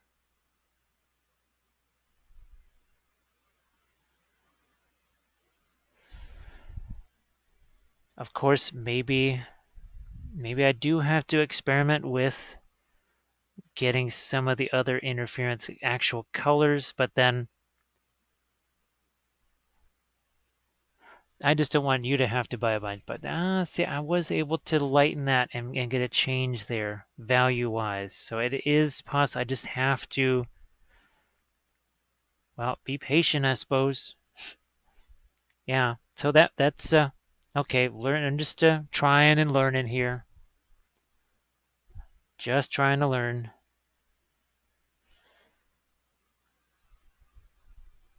Hopefully, I don't know. I've always also hoped that if you get the sense that I am just learning things right along with you, that either that excitement over a new discovery or whatever makes you want to have just that similar feeling of just finding something brand new and new possibilities. Because I do think it will just bring the love back into miniatures for if maybe things have gotten a little bit kind of the same old, and it's just not quite as entertaining as it used to be. And I know this is certainly one way I entertain myself.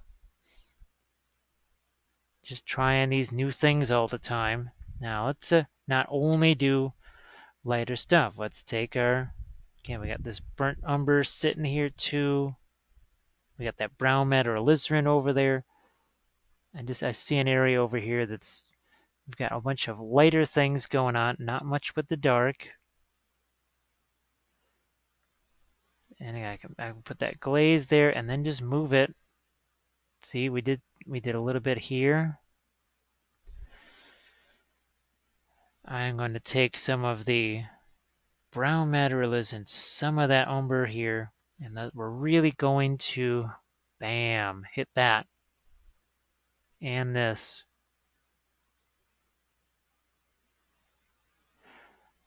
But the oils certainly make that little adventure easier, because that used to always be kind of not the easiest thing in the world.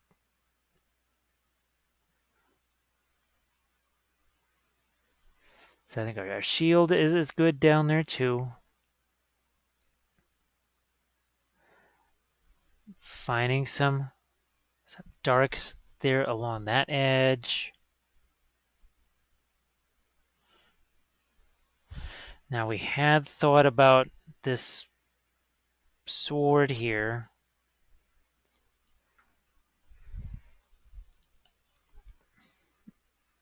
And my goal is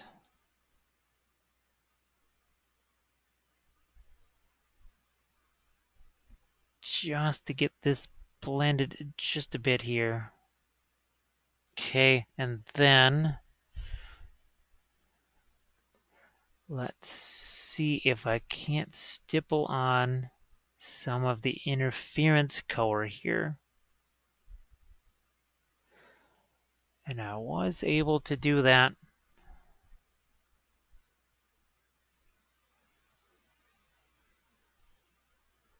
Actually, here I was just able to get just straight up lighter interference color, period.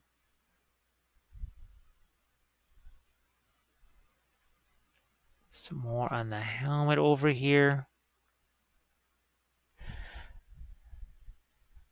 I'm still also trying to assess how much can I thin down that interference stuff before I break down the interference quality of it.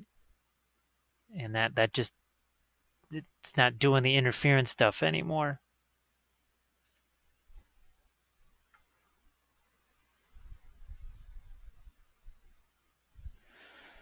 Back to a little bit of the cadmium yellow mixed with the burnt umber. That's sort of a fun little combo. And I might even try a little bit of the cadmium yellow mixed with, say, the Terra Rosa again.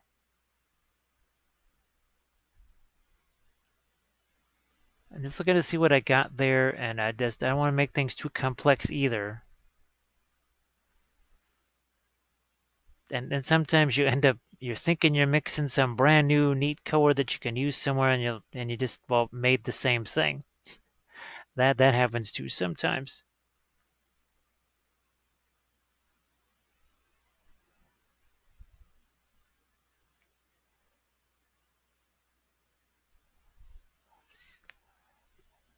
But I really did enjoy this episode. I mean, I've always enjoyed it. I don't know, there's something about the color test episodes when you're really trying to find a new scheme, but there was so many unknowns here.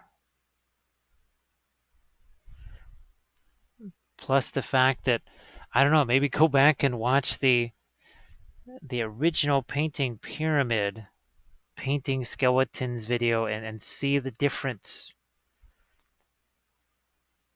between what it was like doing that with the acrylics, and you'll probably see actually a few similarities, not only just how different it is, but there are some similarities to spot too.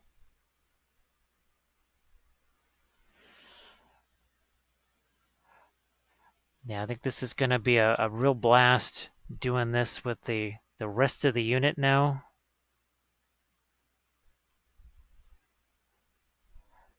Obviously, the line infantry will go a wee bit faster than the cavalry. And this horse has a lot going on here.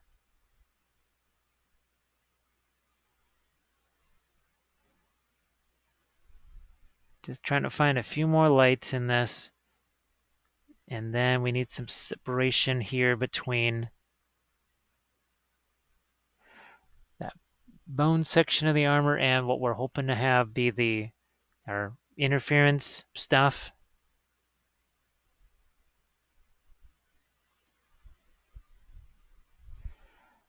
And I'm just going to sneak an edge along the side of this blade here.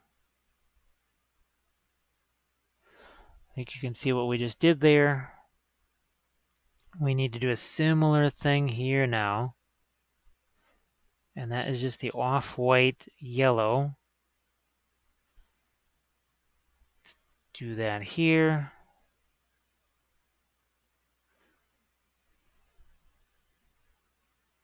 So, I mean, are we trying for absolute realism here in all the bones? Is it really? I don't know. But it's definitely more interesting to look at for sure. There is no denying that this is way more fun to look at than just, well, bleached bone and whatever. I mean, it just has to be.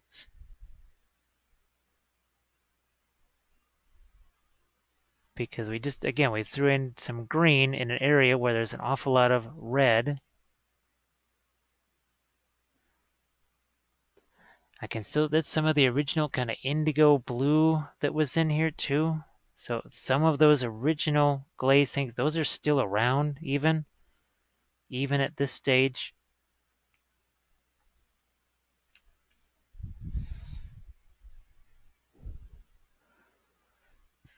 I'm going to hit these guys here. A little bit of my lighter tone.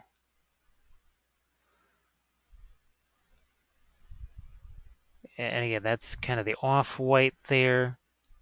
It doesn't all have to just be interference color either. I mean, well, let's get these guys right in here. I don't want to forget these.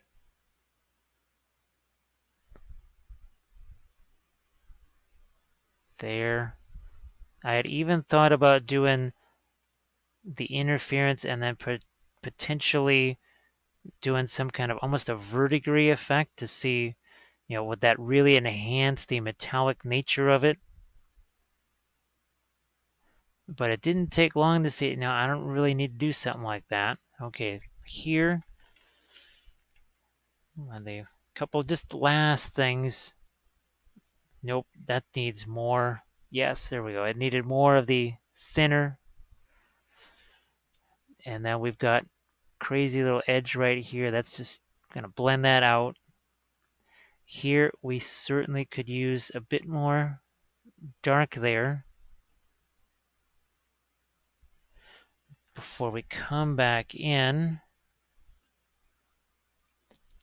And these will be some of the last things we take care of here. Just a couple of little areas on the horn there.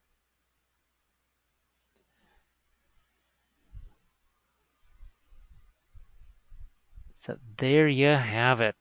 And as always, I just want to say thanks for all the support that everybody gives to especially this pledge level, because again, this does not happen. I'm not trying any interference colors or any of this. I might be doing a painting bone and oils tutorial maybe for you, but certainly not with this little extra twist. So once again, thanks so much, everybody. Thanks so much. I'm looking forward to the rest of the unit. So next up is going to be episode 3, painting the Aussie Arcs.